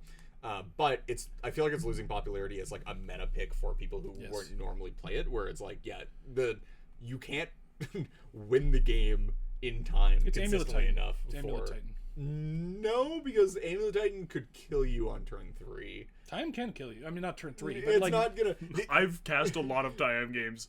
It has never killed on turn 3. no, while I've but been it will watching. it will kill you, and it is very. It's a deck like I've played against a fair It'll number kill of you Diam. eventually. The question is, It's is very hard to eventually keep in before check. Time. It's very annoying. Yeah, that is That the thing. was what I was getting to. Especially- right? But I meant it's Amulet Titan not in terms of gameplay or whatever, but in terms of like Oh, it's player a deck. base and, like, It's skill like cap, it absolutely. only when Amulet Titan is like near the tippy top do you have people flooding in to play it. But otherwise, it's like there is a core of Amulet Yeah. Titan players Yeah, yeah. who just stick with it forever, and I think that's where Time is at. So Probably. the thing is also, I think it's actually Time is one where you actually need like the literal turns, not just like Yeah, a longer yeah, yeah, time. yeah. Because I feel like the way that deck is played is that you just want to go as late as possible, and when there's no turns, you have to like roll the dice. It's like, oh, there's 15 minutes left. If I pass, I might not get another turn. Yeah. Whereas if you know there's a cycle of turns, even if the timer is shorter, you go like, okay, I'm going I'm for just it gonna on pass, that and then turn we're of gonna, turns. yeah, we're gonna kill on that turn instead. Also, holy shit, we got a Matt. Oh my god, we have a Matt in chat. 10 years still scared of Zur. Honestly, oh my god, that's fair. Oh my god. that is Matt's Speaking of first Matt, message in this- chat, which is hilarious. This is Matt's Yeah. handwriting from last year, except for the 3. We're gonna put this in epoxy, and it's gonna be preserved for future generations. We are buying a new blackboard after this and replacing that one. Sacred. Next one here is Magda. I feel like Magda had the decline over the last half of 2022. 2022, Workers' and then Bowmaster sort was of printed. into And then, yeah. yeah, Bowman got printed, and then people, I don't know, it's like it didn't really get a huge. No, it got Portal some. Phyrexian, It got man. some nice upgrades. Like sick. Portal's good. One Ring's good. Like there are a couple of like nice sort of upgrades to it, but it didn't get like anything fully revolutionary to its game plan. And I don't think it which can is really. and that's sort of the issue is that like it needs to get like Tayam is. If we're gonna compare it to Tayam, which I don't think is like unreasonable, but like you compare it to Tayam as a deck, Tayam is always going to get very consistent upgrades. Like it's always going to get some incremental piecemeal stuff to like upgrade the deck and like increment its engine and like get it a bit better. And because like just the type of things that it's looking for is like relatively broad. It can fill a lot of roles. There's still like a lot of things to be improved on. Magda's only looking for like a couple of things right now, right? Like you need really massively changing things for your WinCon package for fetching, which can be printed, but is like It has to unlikely. be so it's niche, just a yeah. die roll. It's not like you're getting incremental upgrades. It's like they need to print the one design mistake to make It's the thing Game Rock players have been hoping for forever that it just hasn't happened yet. or they need to print more low cost artifact dwarfs, which is a really hard one to get. And then the only way that it incrementally gets better is generic red staples, which the rest of the format catches up with immediately and like not that good. And then good vehicles. Which they have printed a couple of. car, baby. They have printed a couple of, but it's not like you need like some truly busted vehicles, which like you just like if they print truly busted vehicles, they're getting banned in every like Smuggler's Copter is banned in other formats. Smuggler's Copter is not even necessarily close to being what Magda needs as a vehicle to like break through, right? I feel like it needs more mobile garrisons or whatever it's called. The one that untaps. Yeah. The like sort of like synergy ones. Okay. Does somebody want to get the next one? We'll just keep walking through. Mardu. Yeah. Well, so part of how we were looking at this This popularity. was the year of Mardu Summer. How could we Mardu were fall? there was I mean, talking about the year of data, we were looking at some kind of amalgamated data of decks. I think it was all tournaments from January 2023 till present of commanders that had at least 50 games recorded for the tournaments. And we're kind of going through because we're kind of trying to compare to last year, see what our kind of like read on the meta was, and if that's actually like accurate. Mardu, really not a lot. I mean, it was It was the deck that It had was, the highest. It was hot shit for like a relatively like tight period of time for a bit, and then it was just like sort of Which I mean, I think most people would have said at the time, like unsurprisingly, like it's a basically all in turbo deck with some of the white kind of like tools, but really it's not. It doesn't have the sustainable power, I think, to really drive it to. Yeah, and it's also the issue with Mardu is like if you could play a Mardu deck with Rhystic Study and Mystic Remora, the deck would be much better. Unfortunately, you can't play a Martyr deck with a Rhystic Study and Mystic Remora. You get one ring. You get one ring, you get Esper Sentinel, and then the quality sort of drops off a cliff. But I think one ring, I mean, we were talking about earlier. Yeah, like, sorry. That the game needs also, to go longish, or at least Yeah. like into the mid game for the one ring to be good. And you don't have the tools for that in Mardu. Yeah, to push for a longer game, especially. Yeah. Unless you're playing stacks, which isn't the Mardu that we're talking about. We're talking about like Turbo Mardu, so like Timna Rog, Dahada, Dargo Timna. I feel like I'm missing one. Matt talking about his Commander Legends box. Still here, buddy. Actually, you know what? I think I just saw Matt say he wants us to rip it on stream. Rip some flip it or rip it. If you insist, okay. And then so we have a couple more here. Krark Sakashima. This one was kind of surprising to me. Krark Sakashima feels like the kind of deck that would have a really like dedicated player base, and it like wouldn't really change that much in terms of popularity. It would sort of stick there. But I feel like the actual answer is that it doesn't gain new players that much, and then the core player base has sort of been bleeding a bit. Yeah, and it's just been like not bringing it consistently. Also, I feel like to, like it does. It can definitely struggle with time as well. I've seen it like hard time cutoffs. Yes, with turns usually not. You just take a really long last turn. With like time cutoffs, absolutely. Like if it's just also like just 75 I'm honestly kind of glad that it's decreasing popularity. Even though I really like the deck from a kind of conceptual. It's miserable. Like it's like, very cool design space in terms of decks. Very unique. Does very powerful stuff. But it's miserable because no matter what you're doing, it's taking like if they're going off, it's 20 minutes of time. Just eaten. I was messing with Krark Thrasios again recently, and I played a game and lost my first 4 flips, and I was like, right, yeah, I remember when I don't play this one anymore. And that always that's usually what dictates the cycles of me playing Krark Thrasios or Krark Thras on Team Turn 3 is. Every once in a while, I'll get a like sort of kick to bring it back on, and then I'll bring it back on. And in that first like gameplay session, if I lose a ton of flips and just like don't win anything, it goes back in the box for 6 months, and I don't pull it out again. It goes back in the shame box. But you can come back out when you start getting better at rolling dice and flipping coins. When you learn how to behave. If I win flips, we're seeing that one for the next couple of streams after that. I almost got there too after that because I finally won the flip on a Jessica's Will that made. I think like 12 mana. Yeah, just some absurd. And then for feeding everybody. I couldn't quite beat the 8 pieces of interaction the rest of the table managed to present. Makes sense. It was rough. And then last one here, which is sort of funny because it was also released this year, but it is in fact Atraxa. So that deck was performing really well. And then it wasn't performing as well, and also it turned out that I think 5 of the it was like 5 of 16 top 16s that it had were a person who was banned for cheating. And all of a sudden its numbers didn't look quite so good. Didn't line up quite as well. And it turns out when you don't have the Jeweled Lotus, your commander costing 7 mana is a downside. Is very much a downside. And being blastable. Yeah. The fact that people are like, I don't know, I feel like a lot of people cut blasts this year, but they're just Tivit and Atraxa. good. Let me just put these blasts back in. Yeah. I mean, especially like if you're expecting turn 1 Rhystic Studies and turn 1 fishes and stuff. It's not even turn 1. It's just like just you're expecting Rhystic Studies. It's the late game fishes. Not the turn 1 fishes that you need to blast. It's the mid game fish that's going to stay forever. It is the turn 1 fishes that you have to blast into, or like the turn 1 studies that you have to blast into. Especially studies, yes. Fishes. If somebody turn 1's a study and you're like immediately after them and you just have a red blast in your hand, it's usually like a study, time, like, not a fish. Like, yes. Right? Like, I mean, if you're turn 1ing a study, it means you already have the mana development. You can just go land fish, and I'm like, dude, that's... But also kills... wait that shit out. Kills Talion. Good one. Blasts are fantastic. Kills, It was mind-boggling to me that the community, and this was predominantly last year, I think, where there's like Ristic Study, rah rah rah rah, Fish, rah rah rah rah. It's like this is the entire game plan, which is also I found ridiculous to be in ROG side. It's like, dude, Also, this no, deck is I'm so not playing good. Red All you do is you just mull Yeah, for the trick Fish is and you- Mystic Remora. It's like, And every people deck can do definitely that. won't catch on and start countering those. But like also like if that's your plan, everyone else can do the same plan. Like if that's the strength Yeah. of your. But anyway, Their- and at their the same enti- time, their entire that people were argument was cutting always, Red Blast, and they're like, we only need one. We only, let's cut these back. I was like, you're ridiculous.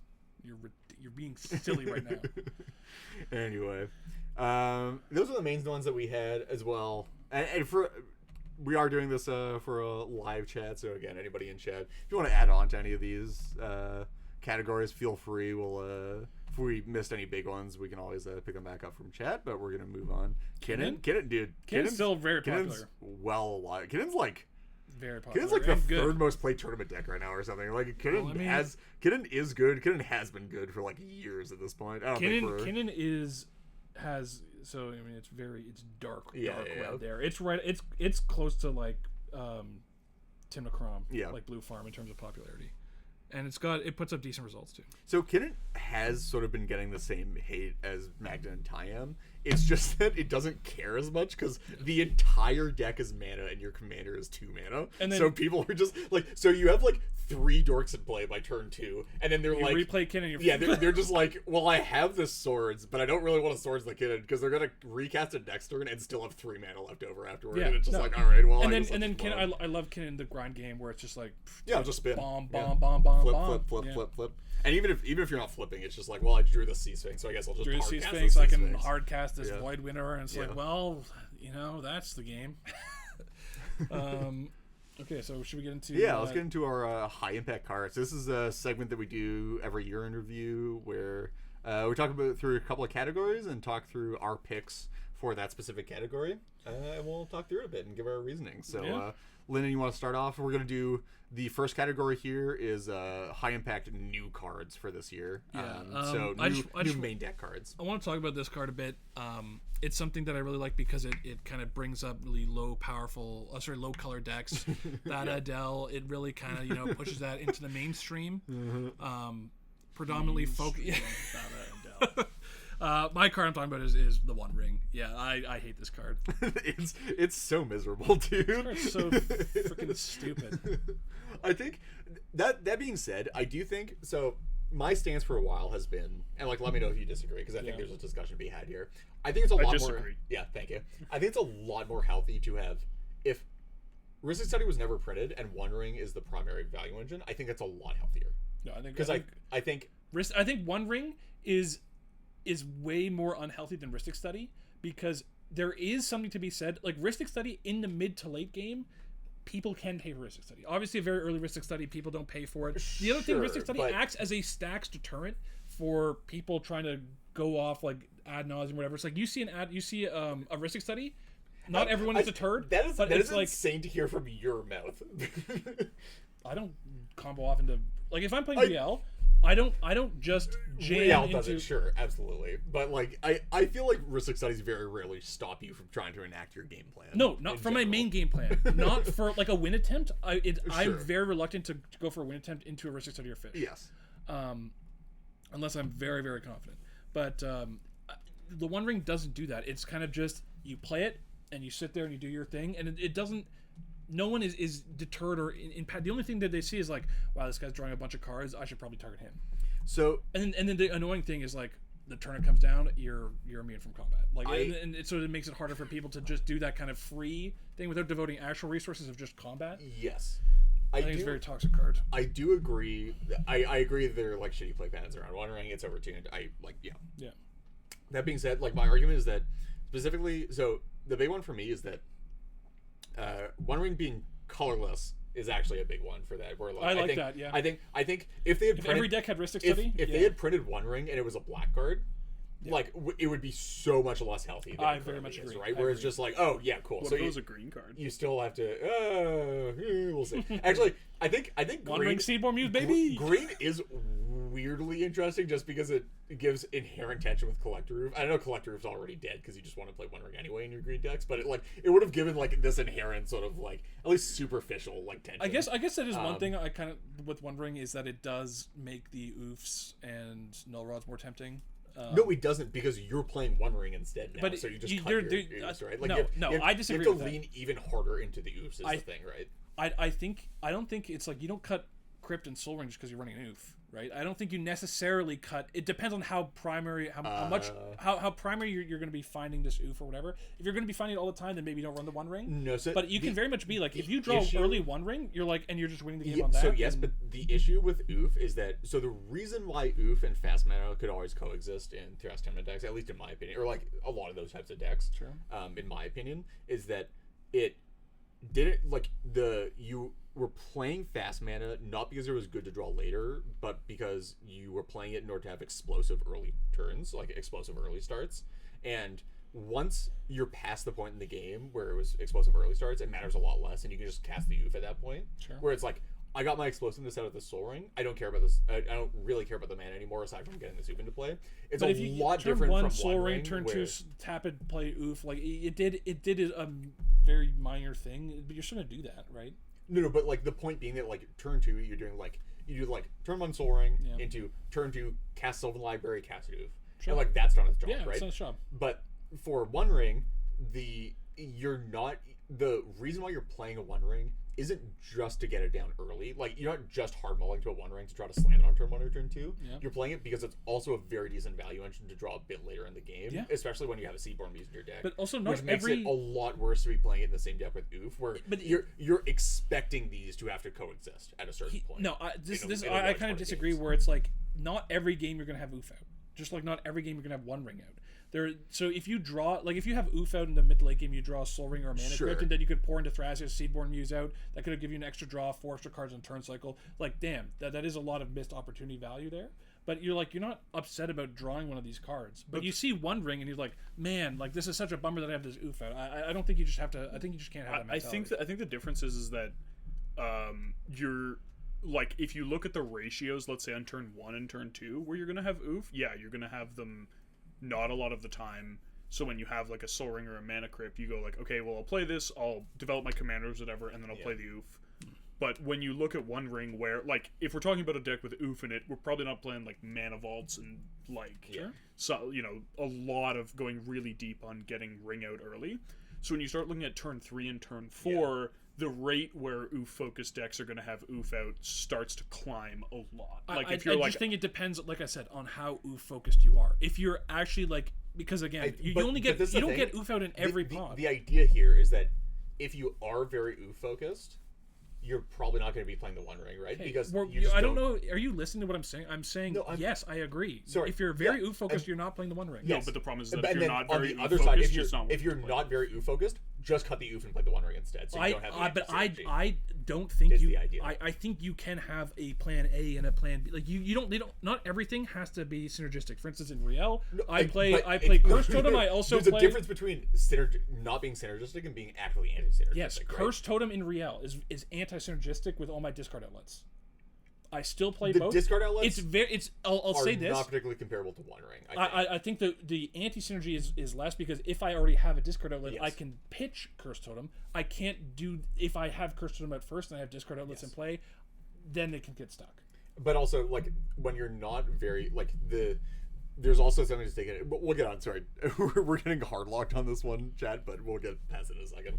I think the no, we won't. The other we absolutely won't. I think the other thing here though is that for the not oof focused decks that are playing oof right now, there are a lot of cards that they would potentially be playing if they weren't on oof. But the evaluation pre One Ring was that I think the oof is better here because I can have consistent access to it when I want it. I don't necessarily want it all the time, but having consistent access to it is worth more than playing things like Mox Amber or Mana Vault or that kind of thing, right? Where like these are like less good explosive mana rocks, so I'm just not going to play them. I'm going to play the oof and I'm going to play like some other cards instead. With the printing of One Ring, it's not just that you're making the 1/1 swap of oof like One Ring. It's just that the balance is now tipped, so that now I can play One Ring, I can play my Mox Amber, I can play my Mana Vault if I want to, I can play the Springleaf Drum for my Thrasios deck, like, etc. or whatever. And then, like, suddenly, I'm playing a very different version where it's like, I only had to cut the oof, and I already wasn't that oof focused, and now I get, like, more access to all these other things. Or, like, you know, Kid and Monolith, like, that kind of thing. Like, I have access to all these packages. I don't want to drag this out, but I just don't agree. Yeah, great. Yeah.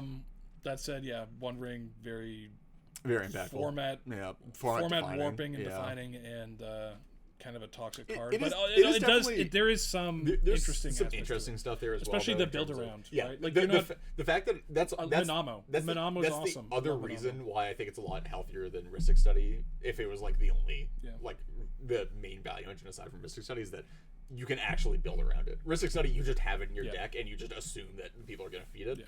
Ring is like, oh, it's all on me to make this. If you squint hard enough, Rhystic Study's a wheel payoff. So. It definitely, dude.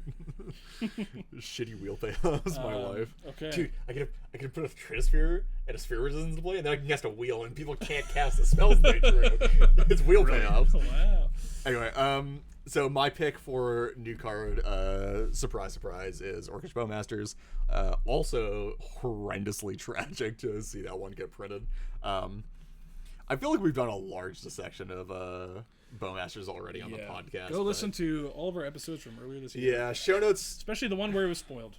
I feel like we were also. It was weird. OBM was a weird one where it feels like the community sentiment on it was very up and down. It's still segmented. No, it's not. I think that the people who say it's not an issue are like, I genuinely think they're being disingenuous. Yeah. Like, I think that we called it correctly. We said it was toxic. We said it was very strong, and then it was extremely toxic. Very toxic. For like, and we were 100% right on the reasons. And a bunch of people I've seen come around be like, "Wow, this card sucks. The play patterns are terrible."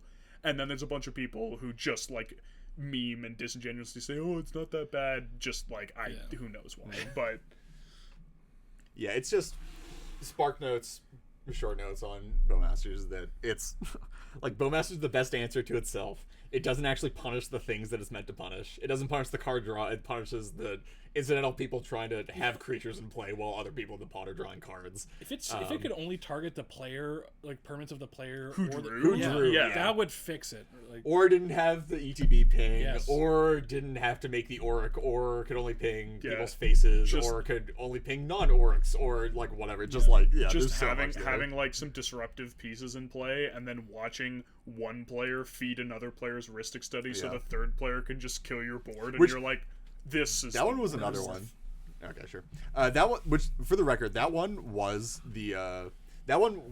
a situation that like I saw coming up in our initial, because we played a bunch with me and Lyndon were playing a bunch when Bowmaster got spoiled, and we're playing like multi Bowmaster pod with like a bunch of value engines and stuff. we played even some before it was multi Bowmaster, and it was disgusting. And but the play pattern that we encountered like multiple times in like a 10 game span, like almost a majority of games, if I'm remembering correctly. We was tutoring for Bowmaster like every time. But like tutoring for Bowmaster, and then what would happen is somebody would have an Esper Sentinel or a Rhystic Study, and it would be like, oh, cool. Yeah, I'm not going to kill your Esper Sentinel. You can just draw, and it wasn't even political deals. It was just no. You can just have that, and if you draw cards, I'm just killing everybody else's shit until like there's nothing else left to kill, and then I'm just gonna murder you with a 2020 Orc. Yeah, and then like I don't know. I was talking with people.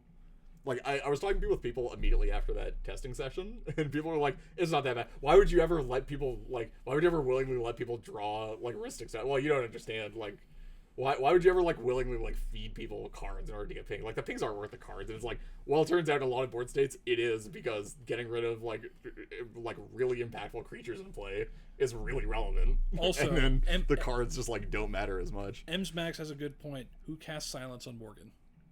Pipe up. This is actually this is back when you guys were having the One Ring discussion. I knew if I got involved, it was never ending. Also, I'm trying not to cough. You know, that's it's true. Also, but, I guess it is my turn. So it is. Yeah. I got the good news. The new card, Agatha Soul Cauldron.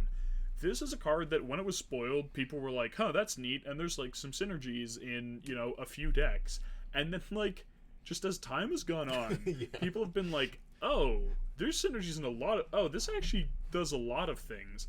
Like, people knew it was like, oh, it's going to color fix for like Sisay, and then like a deck like Tyam where you have like graveyard and counter synergies seems great. It can double as like a reanimator type effect, or for like hasty hermit druids, all of that. But like now like Blue Pod is playing it. It's like a faster way to get to Kiki combos. It's like a faster way to get to Kiki combos, or like ways to like buy back your pieces. And it's just like, turns out there's a lot of stuff you can do with that card. Obviously, we got Francisco, and its utility is also just like insane. Like even outside of the explicit synergies, right? Turns out that like a relic of Progenitus type effect, actually kind of good. What episode was it? Because I feel like I think we talked about this. We talked about Agatha's Soul Cauldron. And I was saying, I feel like I said something about like I think it's going to see wider player, or was possibly speculating on that a bit. Yeah, that sounds familiar. Yeah, because we talked about it in terms of Sisay, and like maybe it was the time was like just spoiled, and we were talking about I think it was probably like immediately after. Yeah, and it was like I like this a lot for Tyam and for Sisay and for all these decks, but I think what's most interesting and exciting is that people catching on, and I haven't been paying attention too much, so like people are really catching on in like a not where there isn't like an obvious strike synergy, or generally there'll still be like obvious synergies, but it's not like. It's not like a dedicated build around or a key piece. It's just like, oh, my deck has creatures and activated abilities, and like maybe even just like something like a Timna where I might care about the counters, and then like if it's not doing that, at the very least I can just trim people's graveyards for breach. Yeah, it's like which is actually huge, especially when especially if you like somebody casts an LED. I've had this come up a couple of times where like somebody just gets an LED out of their hand because they're about to discard a hand size, and you're just like, I'm gonna point in a braid at that, and then I'm gonna eat it out of your graveyard, and then suddenly it's gonna or just like Matt's first time seeing this card. It's a fun one. Or just like eating the tutors so that they can't just breach. Just like getting DTs out of the bin is just like so important. Has it come up yet in your games where you have two Soul Cauldrons in play at the same time, and they have like kind of like Deathrite? It's happened like once or twice, but it usually it didn't wind up mattering all that much. I think it'd be interesting to see like there's a Ranger captain sitting in the graveyard and both players with the Soul Cauldrons just sit there. I want it so bad. I want it so bad. Honestly, I feel like you're just supposed to make the deal. No, you just let them. If there's like anything at all good in a graveyard, you just end step before your turn. You're like, eat it. Okay, you get it. Then I'm gonna get this next best thing. Yeah. And then you create that like you create the back. You go from the stalemate to the just asynchronous. Yeah, because like it's better for both of you if you both keep using your Soul Cauldrons rather than just sitting there with the stalemate. That's why I think with the Ranger Captain might be an instance where there are cards that are too good to let your opponent have under a Soul Cauldron. Almost like there are definitely cases where there's like a Douthie in a graveyard and like there's good stuff in the Douthie pile, and just like neither of us can have this DT or this Brain Freeze or whatever that's in exile or like massive removal spell, so we just like can't let it happen. All right, let's go Snake this time. So there's more new cards. If anybody in chat has a different selection of new cards that they were very excited about, go for it. I think for the next one, we're going to do our favorite or our picks for high impact new commanders, and we'll do the Snake style so Morgan can pick up the next one here. So Jeskai, it's a cool color combination, but it has one problem. You can't play Demonic Tutor. And the commanders suck. Commanders are also expensive. I don't even think that's true. No, I don't think they suck. I think they're expensive. What, Narset and Elsha, Kikar, I think Kikar and Elsha would have been perfectly playable in Grixis. Yes. Okay. So the problem is you don't get to play Demonic Tutor, right? That sucks because like, how do you find your Wincons? Trying to like find breach. Okay, E-Tutor finds breach, but it doesn't find the pieces. You have exactly gamble, and then you can like intuition for Sevrek if you have 1,000,000 mana and aren't worried about discarding your hand. Terrible. 0 out of 10. Why would anyone ever? But there's this new card, new kid on the block, Narset, and she is like Kess in a lot of ways in that she's 4 mana and she casts spells out of graveyards. Couple important differences. Number 1, she can cast spells out of anyone's graveyard. So it turns out you actually can play Demonic Tutor. You get Demonic Tutor. Number 2, she can cast non-creature spells, not just instants or sorceries, which actually means you don't need to Sevrek your Breach out of the bin if you have Intuition. You can just put it in the bin and cast it with Narset. Yeah. And point the third, she casts the spells without paying their mana cost, and that's pretty cool. Obviously, there's a bit of a caveat. You have to get her power up to cast really expensive things. You can cast things for free with less than her power when she attacks, and she has prowess. 3. Yeah. She has prowess. She also gives your whole team prowess, Just like which can all of a Very sudden real. matter. You have Yeah. like four real. creatures on board. You're like, cool. I'll cast like, I don't know, 3 or 4 spells. Go to combat. Cast like a spell that lets me find one other spell, and this is like 25 damage. Anyone remember Monastery Mentor? Yeah, pretty much. I sort of just want to have a Monastery Mentor just in a Narset deck, just to do disgusting things. Not even as a of combo. prowess just- do Wait, stats. is prowess Narset a stacks. wizard? No, she's a monk. Monk. Yeah, I know, right? Linden had ideas. Yeah, fucking Harmonic Prodigy. I mean, you can play Wandering Throne. Oh, Yeah. well, wait, it's You can also play. Delny? No, because she has base power 3 and also Oh. prowess. Yeah. No, you can play. Oh my god, Veyran. It'll Yeah. only work on instants and Oh, yeah, sorceries, but In Loving Dreadhorde Arcanist with prowess. That's actually sick. Oh, That's true. hot, Yeah. Okay. All right, cool. I guess I'll go next with this one. Favorite new commander. I got to pick Atraxa. I think Atraxa is just a cool one to have out there. It's neat. I'm a big fan of, especially if you're going to have 4 mana or 4 color as an option in the format. Just like have playable 4 color stuff that isn't partners. Yes. just get a diverse amount of it. And I think having, I think they struck a pretty nice sweeps point. I mean, obviously, like it sort of fell off a bit in terms of tournament performance and like people entering tournaments, but it's still seeing play. And I think there's something to be said for having like a really nice balance of this is a really expensive commander, but the payoff is there. Like it's worth trying to get up to casting this because you're gonna see a lot of cards. Yeah. And the fact that you can reuse it, like you get a flicker and then suddenly you're doing like even more busted stuff. I want to play in the format where 5 color doesn't exist and partners don't exist, and Atraxa is like It's just like is the your best, 4 color yeah. that's that's cool. You have like Atraxa, Maelstrom Wanderer, Yeah. like Brea, and those are just like That's actually Atraxa, Maelstrom Wanderer, Brea is a great 3-piece in terms of like if there's no 5 color, no partners. Yidris. Did I say Yidris? you said Maelstrom Wanderer. Oh, sorry. You're thinking of I meant Yidris, Maelstrom Wielder. Wielder. There you go. But yeah, sorry. Like, I think like Atraxa, Yidris, and Brea as like sort of the 3 having like Those are very cool. They all have unique identities. Ems also does make a good point. You cannot be a bitch coward, and you can put Dream Halls in your Atraxa deck. You absolutely could if you really want to do that. Yeah. It's also like, I think, like the fact that it's actually like the only food chain deck that has a reasonable plan out of the command zone. Value food chain, yeah. Like it's just Like like Thrasios Nadir. Thras Nadir, baby. You can play Corvold Food Chain. Yeah, you can. You definitely can. Yeah, I think Atraxa is just if you're going to print, I don't think you should be printing more 5 color and 4 color stuff. No. But if you're going to print the more high color stuff, print 4 color and make it interesting. Yeah, 4 5 colors right? cringe. Yeah. Making it cost 7 mana is also a big plus in my book. Yeah. It, just like play around with mana cost. I'm still so angry that they haven't continued printing more high mana cost commanders with Flash. It's actually like It did feel like they had Nimrus like is, like, figured the- that out. That it's yeah. like, oh, this is a cool design space where we can like print slightly more expensive commanders, but like offset that in an interesting way. Yeah. But honestly, No, they had honestly, the sad part is that like Jewel it Lotus just Evelyn? makes it not matter. Evelyn? Evelyn- Yeah, Evelyn's- Evelyn's the same Evelyn. one, yeah. Evelyn, I I like love that. Evelyn's design Yeah. for the record. Like I think that card is great in Yeah. terms of design and like the stuff that it encourages. I know it wasn't intentional, but the stuff that Yeah. it encourages you Very to cool. do in a CEDH context is really interesting to me. And then Lyndon, you're next up. I got the coolest one of the bunch, which is Heliod the Radiant Dawn. I know that there are Heliod Sims in chat right now. Oh yeah, but... for sure. No, it's a deck I've never played, but I played against it a couple times, and it's one I was like, well, can I be like sleeper? Like, do I have to? How much do I have to like really respect it? Mhm. It is very. It's a blue collar deck. You know, It's a working man's it's a thing. lunch meal kind of deck.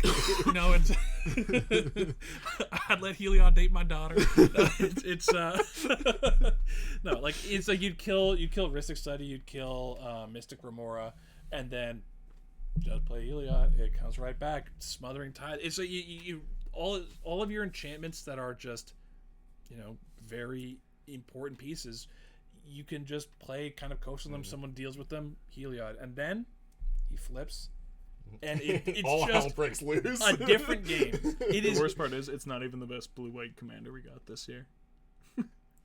What did we get? We got Hilda, Oh, we did get Hilda. what's Hilda?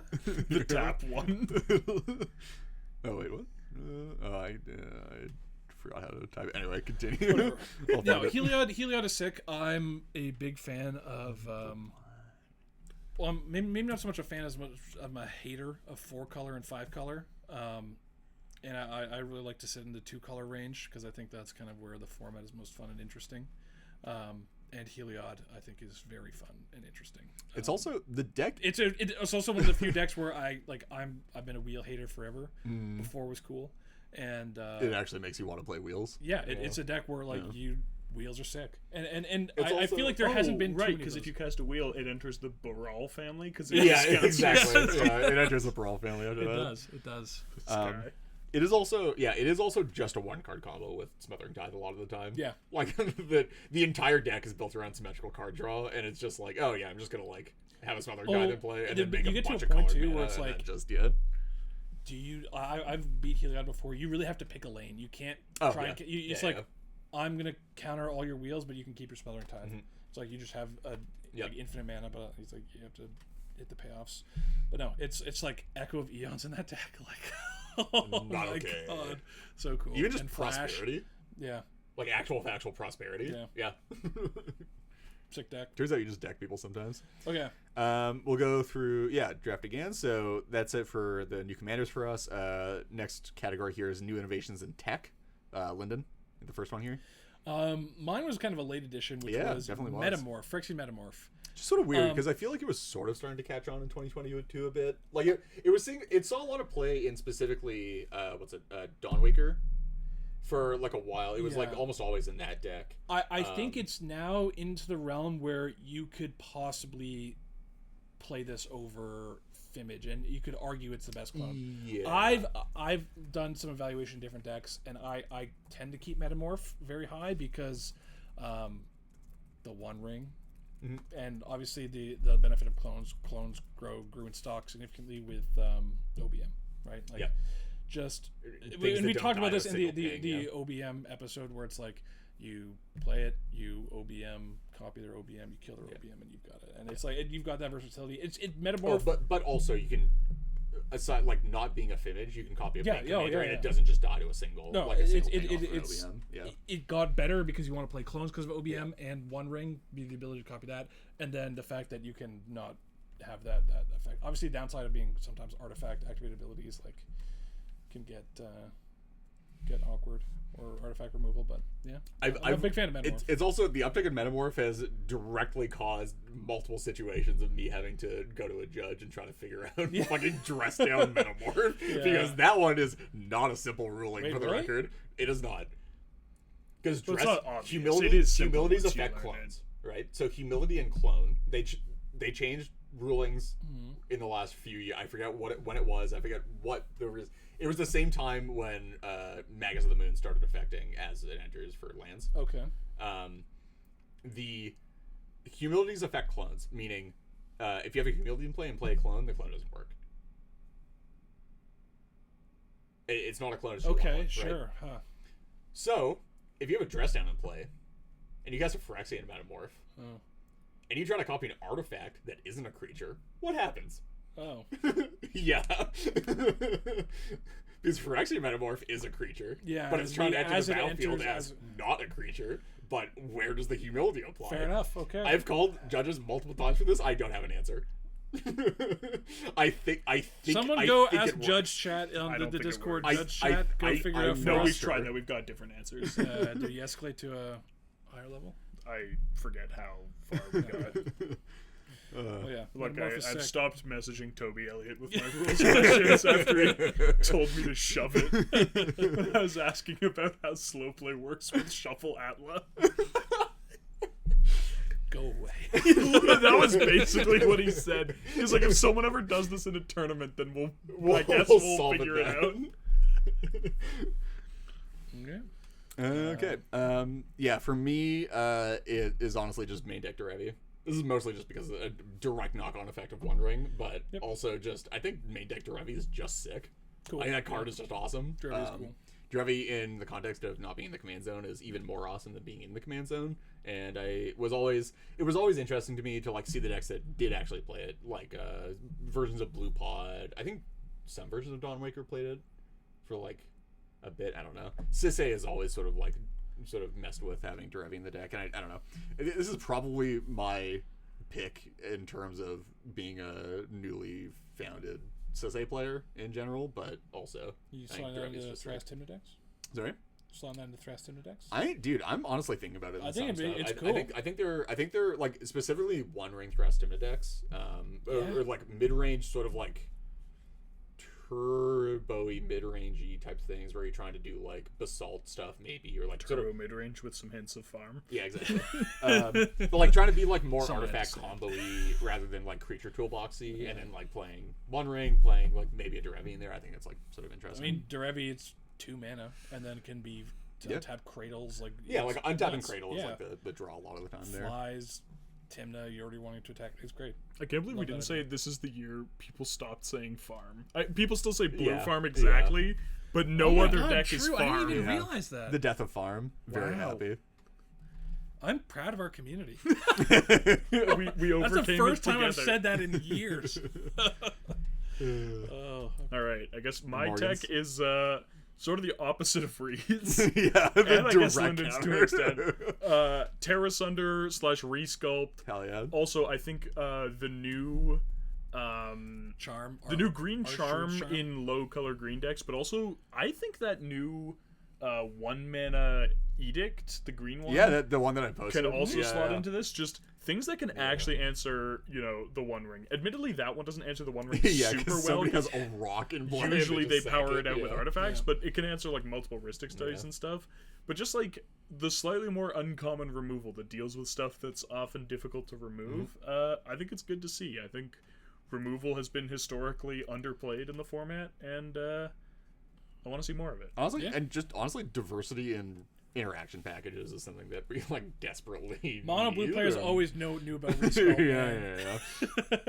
yeah. In the struggle bus for their Yeah, but entire like in good lives. decks. Fuck you. Morgan, this is our final category in this one, which is the best decks end of year.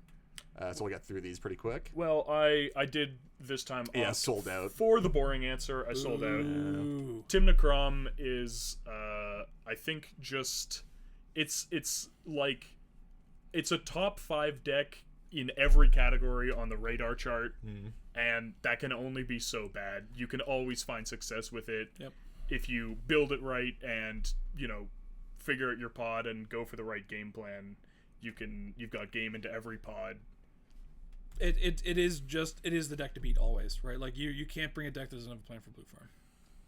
You can't have a bad blue farm matchup. Yep. Straight up. Turns out, I'm sort of obvious.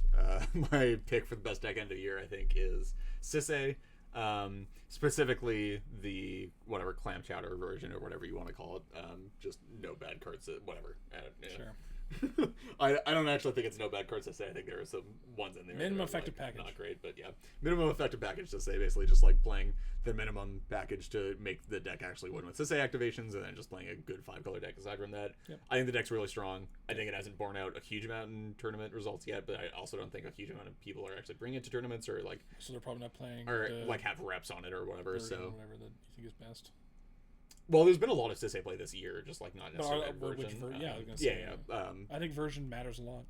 Well, yeah, I also just think Sisei is just a good commander right now. Yeah, Like for sure. uncounterable Grand Abolishers is pretty great in the current meta. I lost what should have been a sure thing win Yep. in the Kingston tournament to Sisei because Sisei is fucking great. Yep. Yeah. Turns out card's good. I think it has I personally, in my opinion, I think it's like handily overtaken Kenrith and Najeela at this point in terms of just, I think especially for Najeela's the current.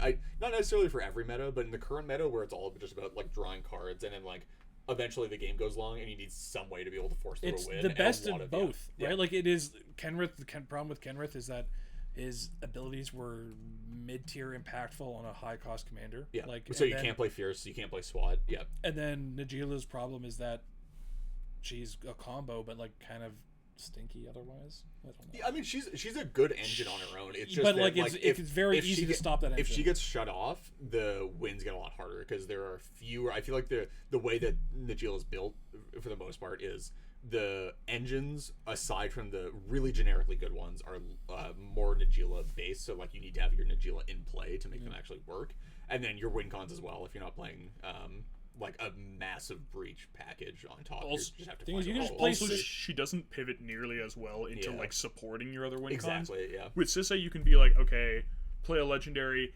activator, get like Kinnan, make some mana, cast Naws or Breach or whatever. Whereas with Najeela, Or it's get like to Fairy or play whatever, play her, like develop some warriors, and then like that doesn't help you with your Nazes. No, and then Sisay can also just it plays well into the proactive kind of disruptive Yisan style of like, you know, you can just hold up your activations. Yeah, and threaten people's wins and disrupt them without doing anything, and then do something proactive and then win the game. And that's even with like stuff that isn't necessarily like answer super stuff, good. Like yeah. you don't even have to play the answer legendaries either. No. Like again, having Soul Cauldron in the deck Does you so have much. You have a Sisay activation up. Somebody tries to breach. You're like, great. In response, get Soul Cauldron, eat your LED, and it's just like, all right, well, have fun. And then like a couple of other things. Secret wearing eyeliner. I'm not. I'm just very tired.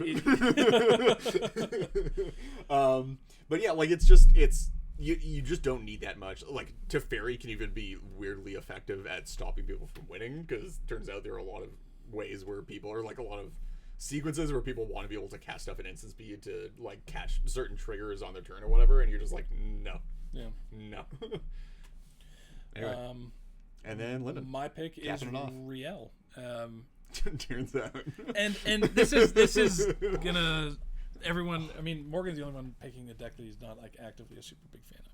But Riel is very decent.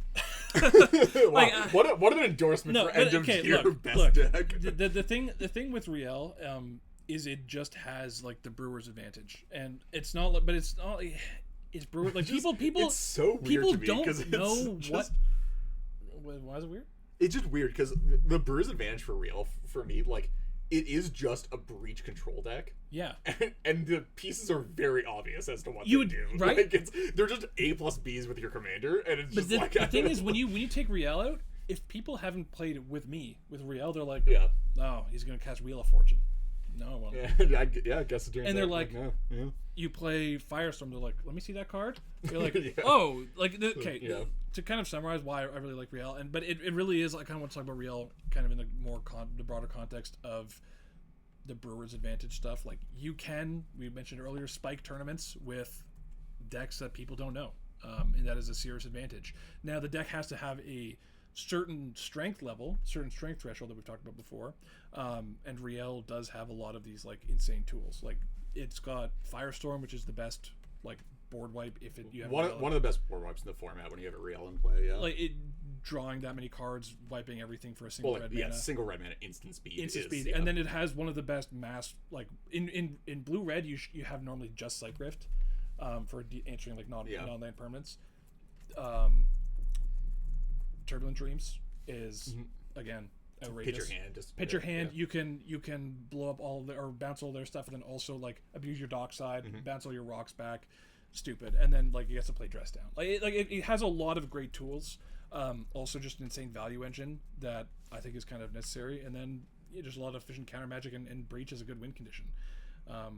Very solid, but I think what really carries it is the that people don't really know what to expect. Yeah, which is just which is so wild. But you play against a lot, right? I understand. It's just, but also like you just have to understand that for I guess some percentage of the community doesn't kill things they don't understand on site. Yeah. Which I think is probably the wrong side to be erring on. I think the correct side to be erring on is if I don't know what it is, I'm killing it. Yeah, because the thing with Real is you can I mean, a lot of people will leverage decks, their opponent's decks, and they'll probably be like, I'm going to keep you alive so that you can interact with my opponents, blah blah blah, and that's a good strategy to have.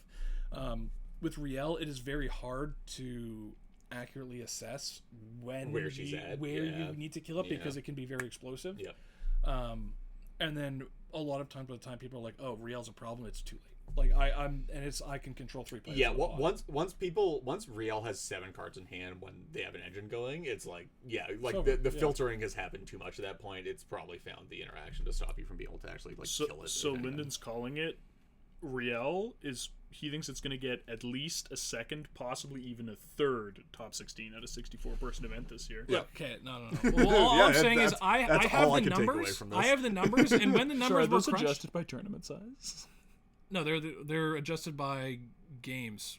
I mean, if you were just by tournament size, a lot of these decks wouldn't be here. It turns out. But Riel, in terms of, so this was average. This is a graph on. I mean, I can post something in the show notes or whatever later. But this is on average points per game in terms of tournaments, because a lot of the tournament data was broken down by draws and wins and stuff like that. Mm-hmm. So the one thing. A lot of this data is me. Yeah. There are other people who are contributing to it, dragging my numbers down. Dragging my numbers down. You actually do not get to say that when you didn't get to have to experience me playing Thrasios Dimna and then everybody else playing Thrasios Dimna over the no, fair enough. Or so. But it's funny. It's funny that you're playing a popular deck that everyone's saying the average. But I initially kind of got interested in this because someone was posting about highest draw rates on. I think they were talking about Tally and having like an insane high draw rate. Oh, and then on that list, Riel has a very high draw rate because I value draws highly. Which is that's a whole that's a recent discussion point.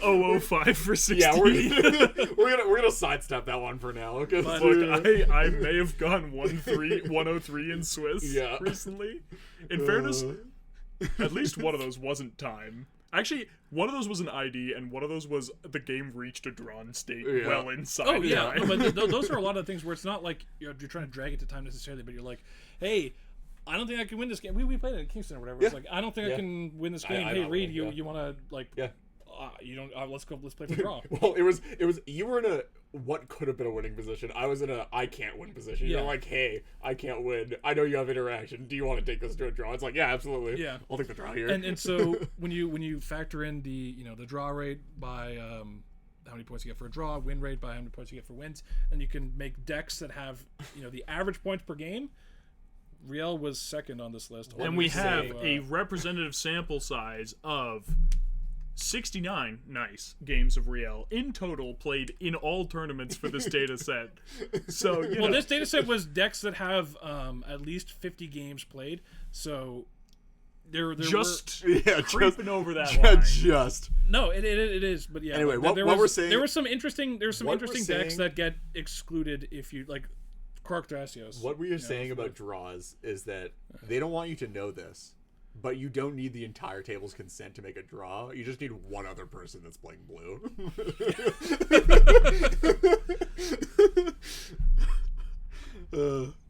All right. Cool. So that's our new high impact cards. Now we're just gonna step through a couple of. We're not gonna list out everything. We have a lot of things written down here, but we're just gonna step through some of the other new cards and new commanders that we sort of wanted to mention here, and just get some quick notes on them. The Leaded Halfling, weird one. Awesome one. I love that. Awesome, card. Underperformed, I think. It's only making colors for casting your commanders is really awkward. Underperformed in what decks? Like anything that has activated abilities, as in green. What? I think people thought that card was going to see more play than it. Oh, okay. No, I always thought it was going to be better for like low color decks, like.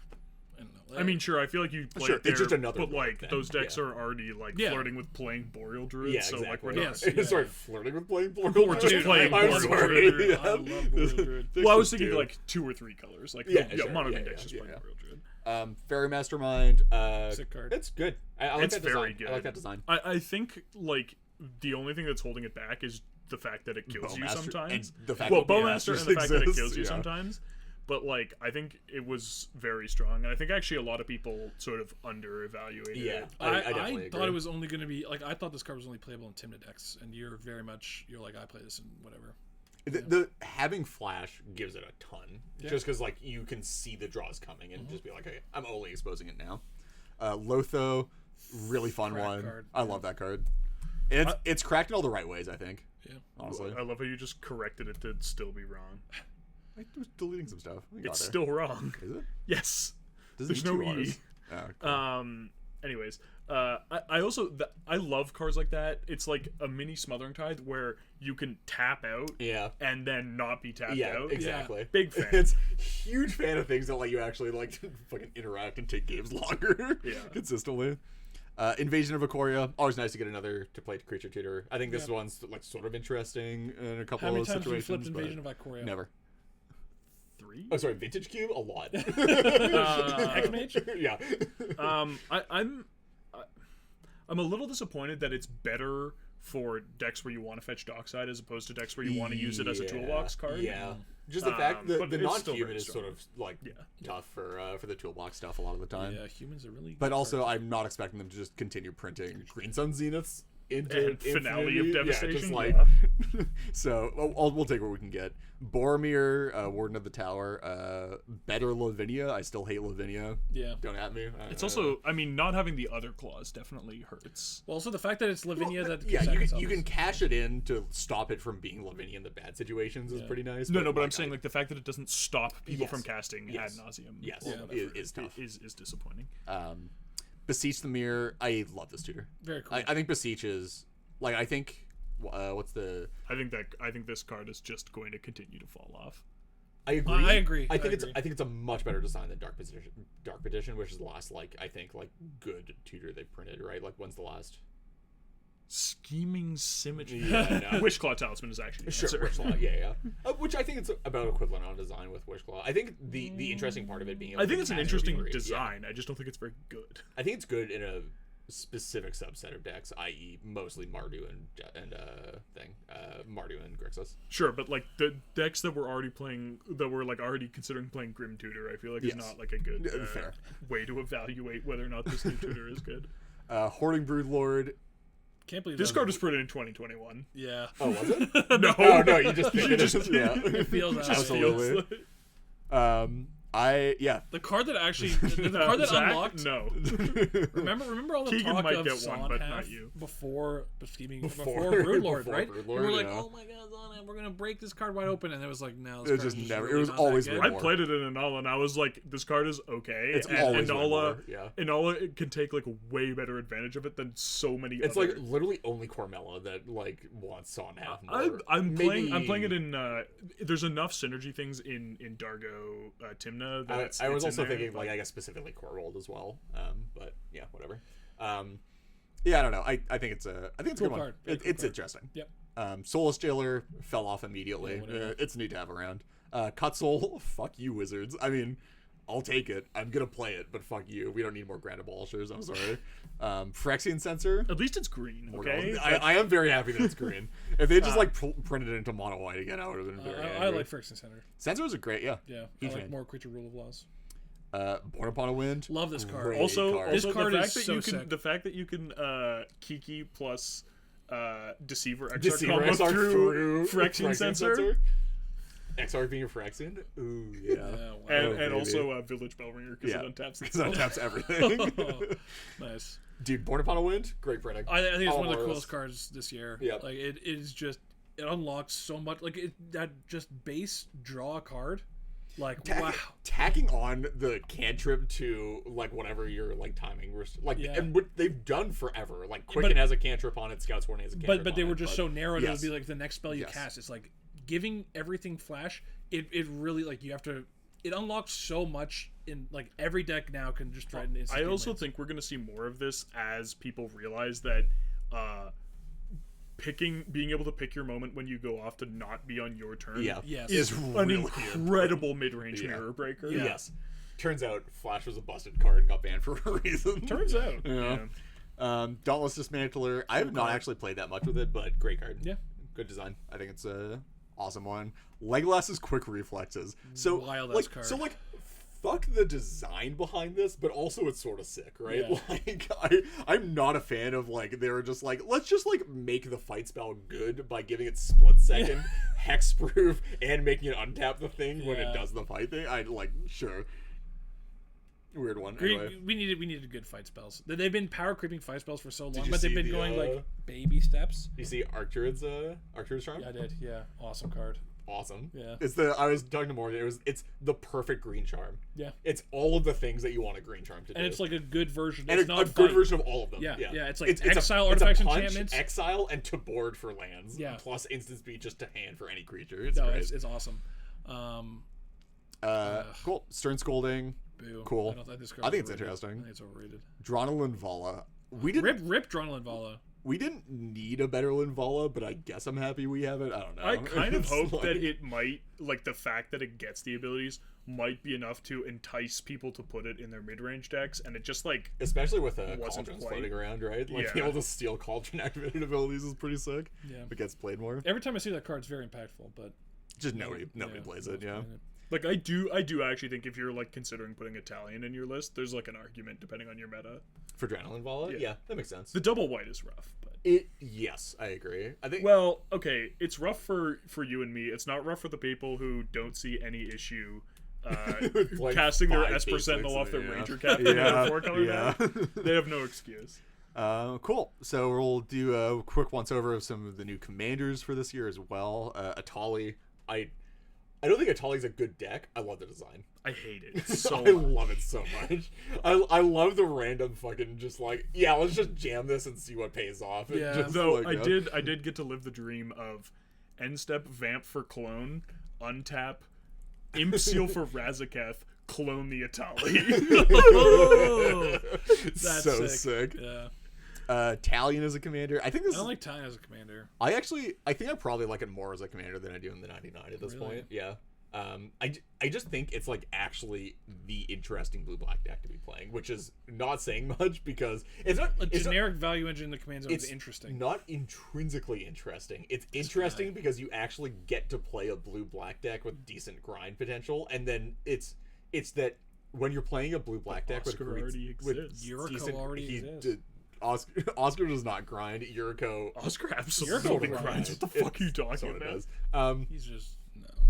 But the fact that Talion, like, it makes you want to play a really interesting Okay, cross section. Talion, maybe you can count Talion as interesting if you are fully clone build. Like, you get the Sakashima, you get the second Sakashima, for the record, Irenicus's Vile Duplication, Spark Double. For the record, you jam all those in there, then I fine. do think you're supposed to be playing both Sakashimas and Spark Double in that deck.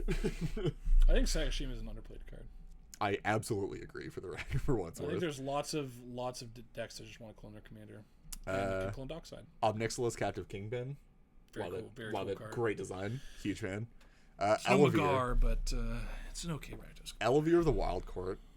Morgan, have the you hell played is with this? that I feel like you Yeah, I've talked played the with most. this. Yeah, okay. It's like, I feel like it's Winota in a design space that I like a lot more, which Yeah. is it's like Winota, but you play good cards, and then she juices the good cards to be powerful, rather Rather than Winota than- where yeah. you play bad cards and hope to flip into the good cards. Yeah. The only issue is that she draws cards, and she Yeah, doesn't have a that's the- good. that's the she doesn't big have a one. good way to break parity on the rule of laws law, that a deck yeah. like this just begs you to play. Yeah. But I do like the idea of like an actual stacks deck with a combat juicer commander that's like a little bit more flexible than Jetmir. Yeah. Because like Yeah, Jetmir yeah. does one It's thing. very all in. Yeah. Yeah. Cool. Shalai and Halar. I'm so know not a what- fan.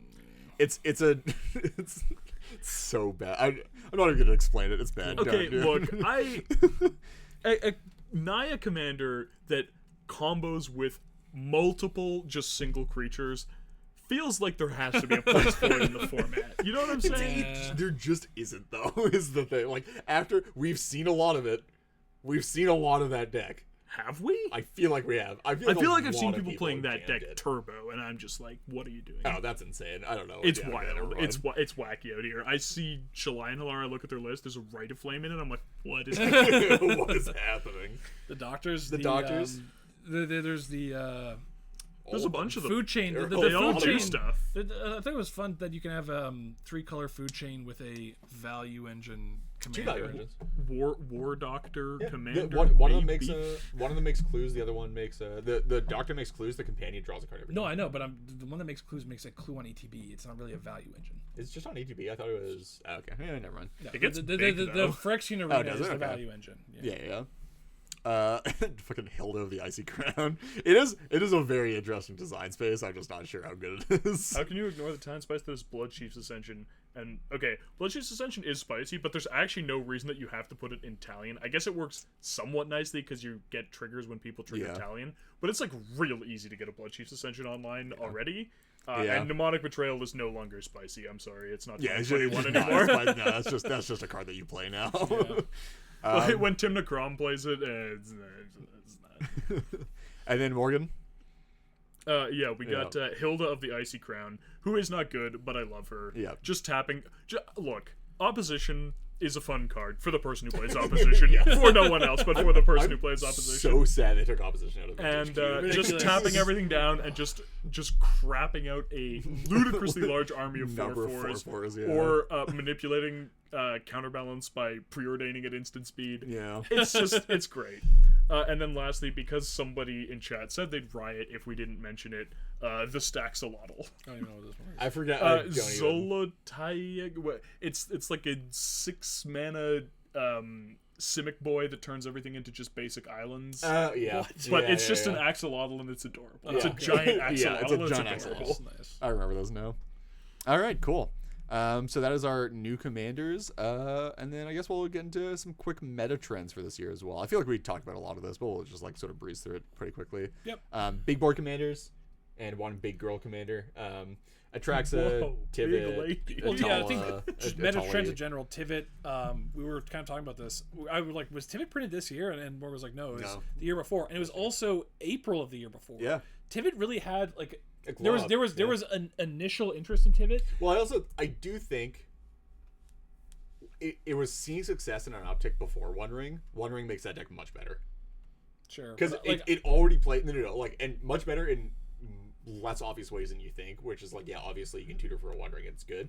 The deck was very heavy on artifact tutors already to find time sieve. Sure. And just having an additional thing that it's just like, oh, I can A just good like value, yeah. I can just convert these instead into a pseudo-heuristic study instead of trying to go for my Yeah. commander dependent win con, which makes it way I've also better. been loving people realize, like, this is like the return of the like 2018 throw in whatever hate you can support and free roll. Absolutely. Just like Grafdigger's Cage. people Oh, being I like, love oh that. wait, I can just put a I'm Grafdigger's so Cage here, happy. or even like you can go deep. You can play Rest in Peace. Hell yeah. You can play Curse Totem. Yep. Like Yep. just seeing all of these things and finally seeing people be like, oh wait, these cards are actually good. Yeah. Gives me hope that maybe people will do that with other decks Yeah. too, and then maybe once there's like a little bit of a density there, that might put some pressure on the proactive decks. You know, just that I think that'd be cool. Yeah, Yeah. absolutely.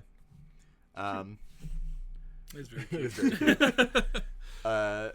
So yeah, big boy commanders and a big girl commander. Ristic study the format. Yeah. Yep. Turns out. Yep.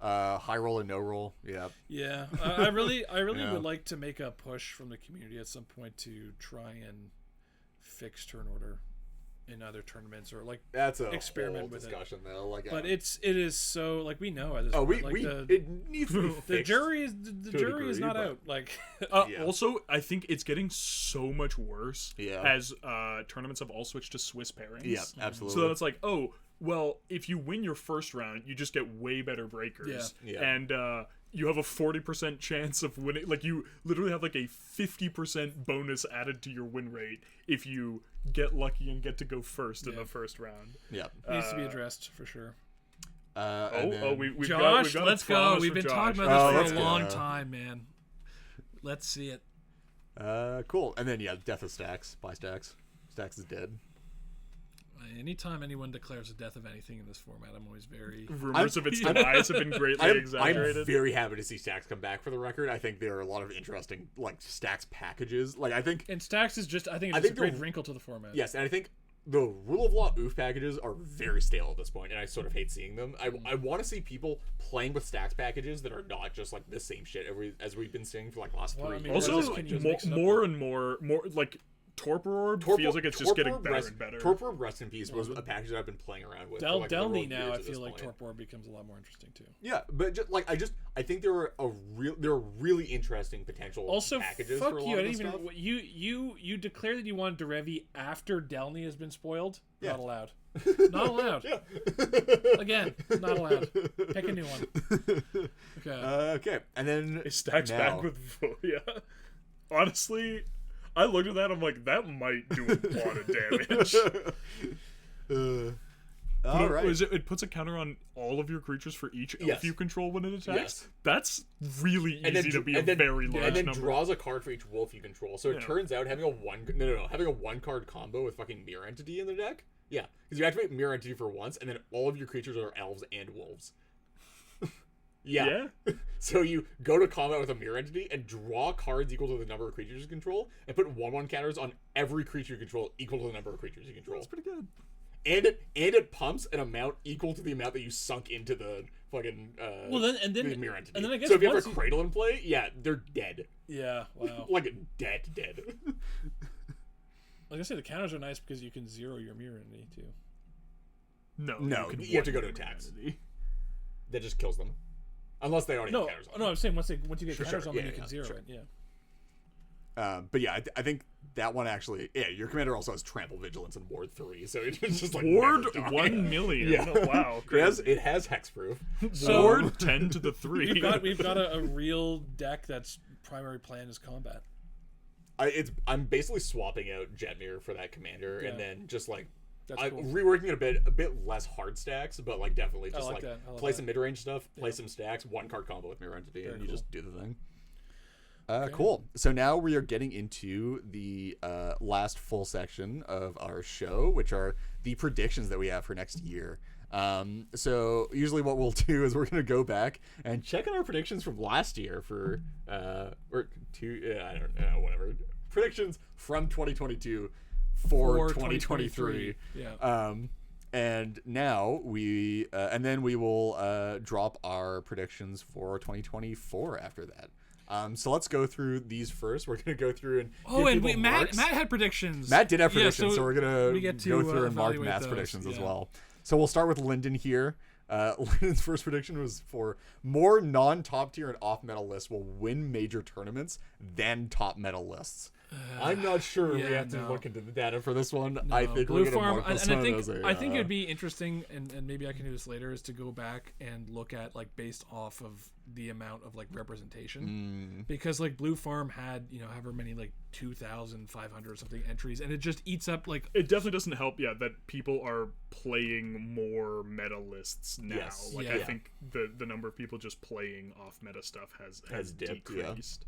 but I mean, even just looking at my one graph, like I think it's clear that there is a decent amount of off meta that performs quite well. It's just in volume, you don't really see that. Yeah. And then Lyndon's second prediction was we would reach the Commander Singularity this year, which is having basically more than 550 unique commanders printed. Why this was year. it? What was there a reason for that number? I think we were just asking for. We probably just asked for give us a number so we could have context, because in 2022 there were 433 unique commanders printed. And then Are you filtering? Reprint? I am filtering. No, reprint. are you filtering Horizons? Because I feel that the numbers go down a bit. Because non-Horizons. Yeah, Sure, I just said okay, ones that are sure. actually legal. In Okay, Commander. sure, yeah. There's 398 this year, Gotcha. not 411. So we are at 398, which is still a lot. Wow. Too many, some might say. Too many, we might say. Before the start of the show, we were reminiscing. Like 5 years ago, there was a guy who I think he would do a weekly Reddit post. He was trying to brew every commander. Yeah. And he was like, he would do like 2, and his weekly Reddit post would be whatever 2 commanders he'd brewed. And he'd that buy them week. all in paper. Was he doing that? Oh Jesus. Okay. Well, anyways, He yeah. has, If you he has can't, like a fucking full rack or like shelf of just desk. if you can't brew, He's still Jordan says he's still going. No. still going. Is he keeping up? Because if he's not Yeah. brewing at least one yes. a day, You have to be brewing he's falling further behind. an average of like 1.5. 2. You have to like brew an Well, average he's also of like behind. Yeah, so he needs yeah. like 2 to just even catch up. Yeah. Crazy. I think we'll give you a medium on this, half point. Sure. All right, I'll take it. give half point. Wait, here. did we get more commanders this year than we did last year? No. Then no points. Okay, I agree with Yeah, that. sure. Sure. No points. It's a sheep of mine. But we're getting there. it's getting bad. It's getting bad out here, folks. All right, we'll go over Matt's predictions. Matt might have a better record than this, but we'll see. Bad console for non-black decks, better than Paradigm Shift and Leveler. No. No, No, I don't think so. Not really. I mean, we got a good one, which is the whole Soul Cauldron Soul Hermit Cauldron thing. Hermit, yeah. And then Year of the Secret Tech, which if I'm remembering correctly was just like, well, this is Year of the Secret Tech because who reads all the cards from 2022? Which is, it feels very real in 2023 as well. I think so.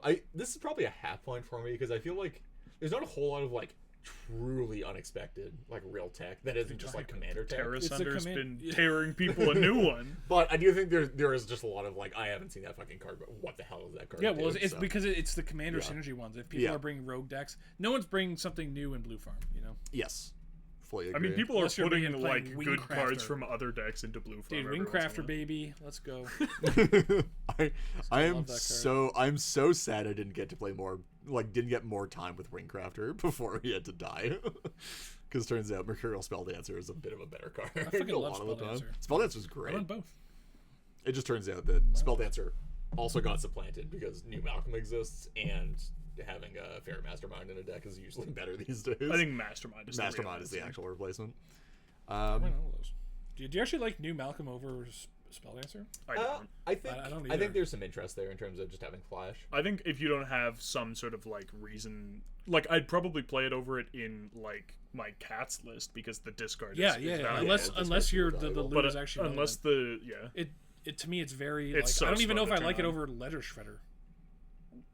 He does less than one a week now, currently on deck number 966. So he's done about 2 years worth of commanders at current release Imagine pace. being Sisyphus pushing the boulder up the mountain and the mountain is growing. I mean, that's. Wait, hang on a second. Less than 1 week now, but if he's been doing this for like 5 years, that means he's averaged like 200 a year ish. that's like he's averaged like 4 a week, Yeah. which is extremely respectable. Very much so. It's a good effort.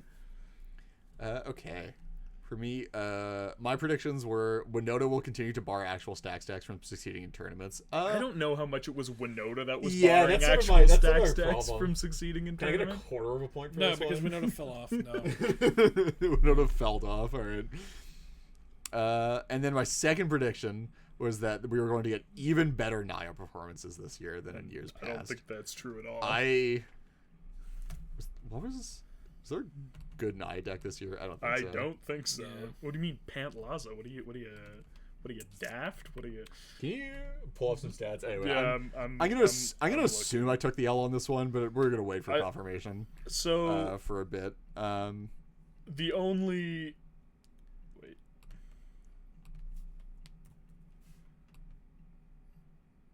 I mean, Oh, I love Rocco. but like Rocco hasn't been doing better. Yeah, this year Rocco than was it was doing last worse. year. Yeah. Actually, interestingly, Shalayan Halar's been obviously with a No. very small sample No. doing It better came than back Rocco. around. It came back around. Actually, has quite a respectable 21.05% conversion rate in events of Yeah. above 64 people. That's actually wild. That's like way Oh wait, too wait, good. wait! We got Pant Laza at 100. 1 out of 1. Let's go. All right. I'll Well, take. we got Jetmir and Minsk combined get 2 out of 36. They each have one. One has 19 entries. One has 17. Oh no. All right, and then you got some of Morgan's predictions here. Dockside isn't making it through the year. Well, Critical fail. Sorry to say, buddy. That one won't very make it through the concrete. Unibay Commander will be Universe Beyond Commander will be viable. Viable. Yeah, So- no. The Doctor Who commanders with food Yeah. chain. Why? That's viable. I think I said at least as good as the Esper Marty Warhammer Skalgar. guy, Marnie Skalgar. and I think Yeah. we're I think about there. I think I think the food chain is better than Marnius by maybe like a hair. What's the best like? It's gotta be. Is there not a good like Lord of the Ring commander? Oh, Some people play Sauron. Yeah. Oh, we got Missy Morph combo. Okay. I'll give you a yeah. Half Is it point? Full point? I think it's like more of a half point. We It's didn't like get 3/4 of a point. Yeah, sure. We'll give 3/4. We gotta negotiate. We'll do a what is this like? There's nothing between green and yellow here. Like It's purple. just gonna be ugly. Yeah, there you go. Light lavender. All right. Predictions for 2024, of which we have none prepared. Okay, so Presumably, we were thinking about these the entire no, we show. weren't. and Of have them backed up. course. so Yes. first prediction is that Yeah. Okay. One of but us- we're doing these one at a time. Like you're not Yeah. dropping both. yeah, at the because I same don't know time. the other one yet. First prediction is that one of us is going to top 4 with our sub tier 2 commanders. With the meme deck. All right. All right. I think this year it's sort of hard because like I feel like this prediction is weird because Morgan is currently in the midst of making this prediction true, but I have a feeling there's going to be a Thrasios Tymna Renaissance to a degree in terms, if not in terms of results, at least in terms of styles of deck building and like just branching out more and experimenting with like more sort of like wacky off the wall shit. Okay. Because I feel like basically the only Thrasios Tymna decks that have existed over the past like 2 to 3 years are mid-range creature toolbox and people just trying to play blue farm but with Thrasios Tymna. I mean, which one is Razakat's? People don't play Razakats anymore. Okay, but then you There are, can't. like, two You Razakats can't. You pilots. can't count if.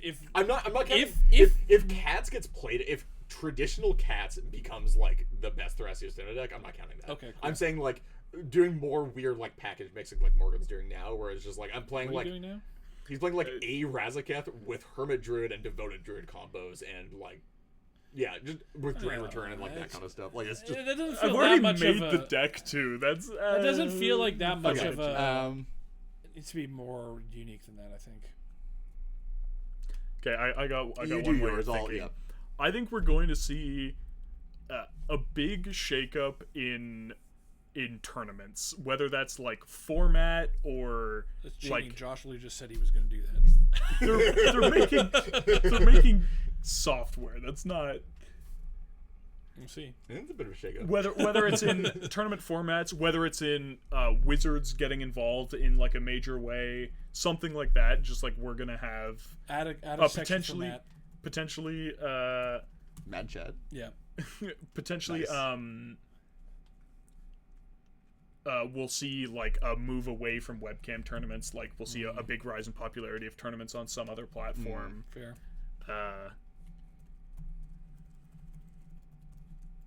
The death of Swiss, yeah, who knows? Fair enough. Oh, you know what? I think we will see. I think we'll see the spawning of another tournament circuit, like another like major online tournament circuit, or Online? like probably hybrid online IRL for a lot. That of would stuff. be Yeah. that'd be cool. I feel like it's think hard just it's because gonna get integrated. it's so like the schedule is so full, I know. Yeah. I think we're gonna see at least an attempt. Well, because and we're not counting like the Lotus series. No. Okay. Yeah. Like I think somebody is going to take up reins and like try to spin up Josh, relatively like new series. If it's not it If might it's not Josh, be, I also get a it, point. it might not be like a bunch of like connected IRL events like centrally run IRL events this year, but it might be like they might like pick up some local tournaments around to like do like qualifier points and stuff like that. Or I think primarily somebody's going to try to start it up mostly online and like have it all together. Maybe like potentially pulling together like This is the year Path of Dominance takes off. Yeah, exactly. That's what I'm saying. Lyndon? I actually think that talking about like the tier 2 decks, I think we're actually going to see I think Delny is actually going to drive a lot of lower tier decks to popularity. I think like Derevi, tier 1 deck at least. No. Just trying to get tier 1.5. No, but I think Delny is sick in Derevi. I think it's Malcolm. We were actually talking before the show about like, is Malcolm dead? Actually, Malcolm's very much not dead, but I love Delny and Malcolm. Malcolm Timna Delny. Delny. That's exactly what I was thinking. I'm actually like, it's very much making me want to take another look. Dude, at that. well, so first of all, I think Malcolm Timna. People do not play enough pirates. I think people should be playing more pirates in that deck. That's a bit of a stretch, but sure. No, see, you're done. But Delny makes that sick. Like if you're actually getting more than Delny turns on new. But Malcolm I also in think in only Malcolm 2 turn Timna, you should be cycles. going back to Sakashima's. Like I like Sakashima, OG Sakashima at least in that deck. Just as like an addition in the deck, sure. Yeah, well, like maybe. you can either be mana or it can be cards. It can be dock sides. It can be whatever, right? Like it's Like Wandering Throne. Wandering Throne is cool too. Who has ever blocked a 4/4? Fucking Nobody. dude, after this, Nobody's I'm ever blocked a 4/4. Finishing my Malcolm Timna. But yeah, no, Delny will. I mean, I guess. Yeah, sure, fine. I guess Delny will prop up some decks, but it feels like that's kind of a cheap prediction. Whatever. Okay. I'm gonna go out on a limb. This one's risky. I'm opening myself up to first of all being wildly wrong, and second of all, even if I'm not wrong in the short term, being made fun of. I think Rogsai's gonna fall off. Ooh, Fucking good, man. Okay. That deck has been. I think the deck has been terrible. Not terrible, but like I think the deck is horrifically overrated for years. Yeah, I don't think it's overrated based on results, but I definitely think that it's got weaknesses that people aren't taking full advantage of right now. People call that deck like tier 1 point or tier 0.5. Small. I definitely that's respect wild. you being honest and saying helmeted and not helm.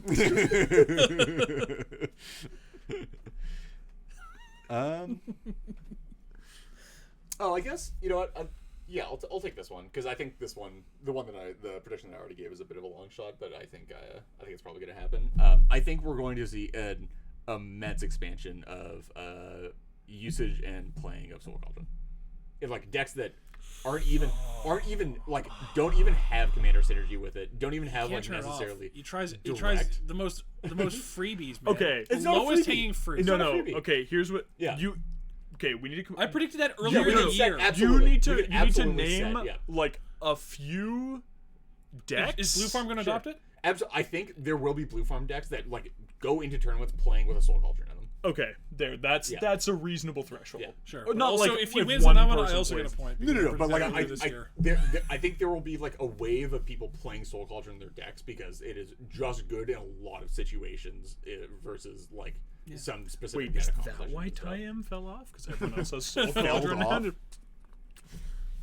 You have ITM versus the Cabal, dude. We're past it. Bro, don't say that. I done my time, man. I'm out. I'm playing Vintage I am Cube. I'm playing Switzerland, Melee. I'm man. hanging out with the boys. Dude. I go to tournaments when I want to now. Turns out we can't quite win as many tournaments as 60 people working together. Yeah, when we're not a playtesting group and it's just 2 people that Sort of want to go to tournaments sometimes, and like one dude that goes to the local ones that he can drive to. I feel like we've no shade, acquitted but- No, honestly, no. ourselves Yeah, pretty absolutely.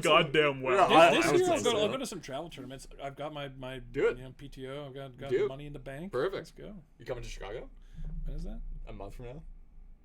I thought he already said no. No, I don't think so. Yeah. Are you coming to Boston? When is that? March? Maybe. Okay. Beginning of March. Beginning of March. It's like the Unfortunately, week after Chicago. turns out it's the same week as the Kingston tournament. Feels bad. Oh, it is? Yeah. Tragic. Well, I'm going to Boston, so. Yeah. Yeah. I wanna meet up with the Boston gang. Absolutely, Dude, I think I've said this a lot, but I've known too many people from Boston for way too long in the CEDH community to not have actually made the trip out. So. Like Zach, we ping each other asking to play. We don't play. but still, we make the effort. No, dude. Prediction is that we actually set in regular. We talked about It's not regular It's nights. not happening. It's not happening right now, but we We can. can. do it. It's not happening. No, let's do it. Yeah, let's Alright. fucking make it happen, man. And then Matt's prediction. Your Mass prediction. travel tourney vlogs. That's a good one. Oh yeah. A couple people already do those. Like Rebel's done a couple. Rebels done a couple. Dude, who Alan. did it for Tier 1 Con? CHTV. CHTV. Alan Mental Misplay. has Well, done a he does couple. like I don't feel, I feel like he doesn't really do travel vlogs. He does like I live. did a couple. I guess.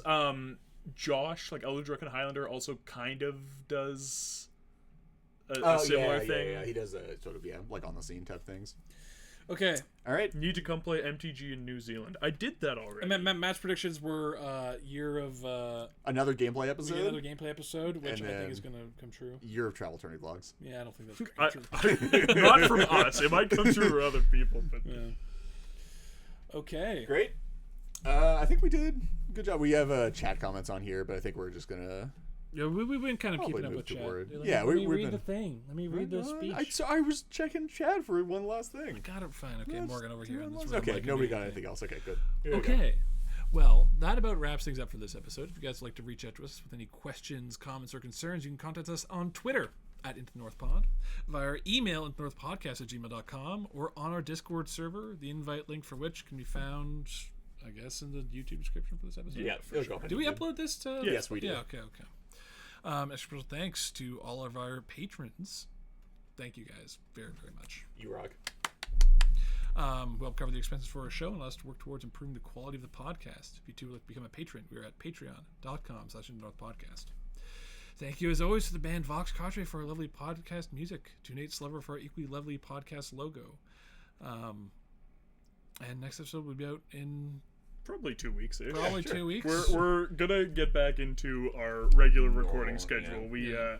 let things slip over the last couple months, but And yeah, cheers to chat and you guys. I'm not, good. It's bad luck. You can't cheers with an empty glass. Okay. I'm sorry. I'll raise a glass. but Yeah, I'm there not- you go.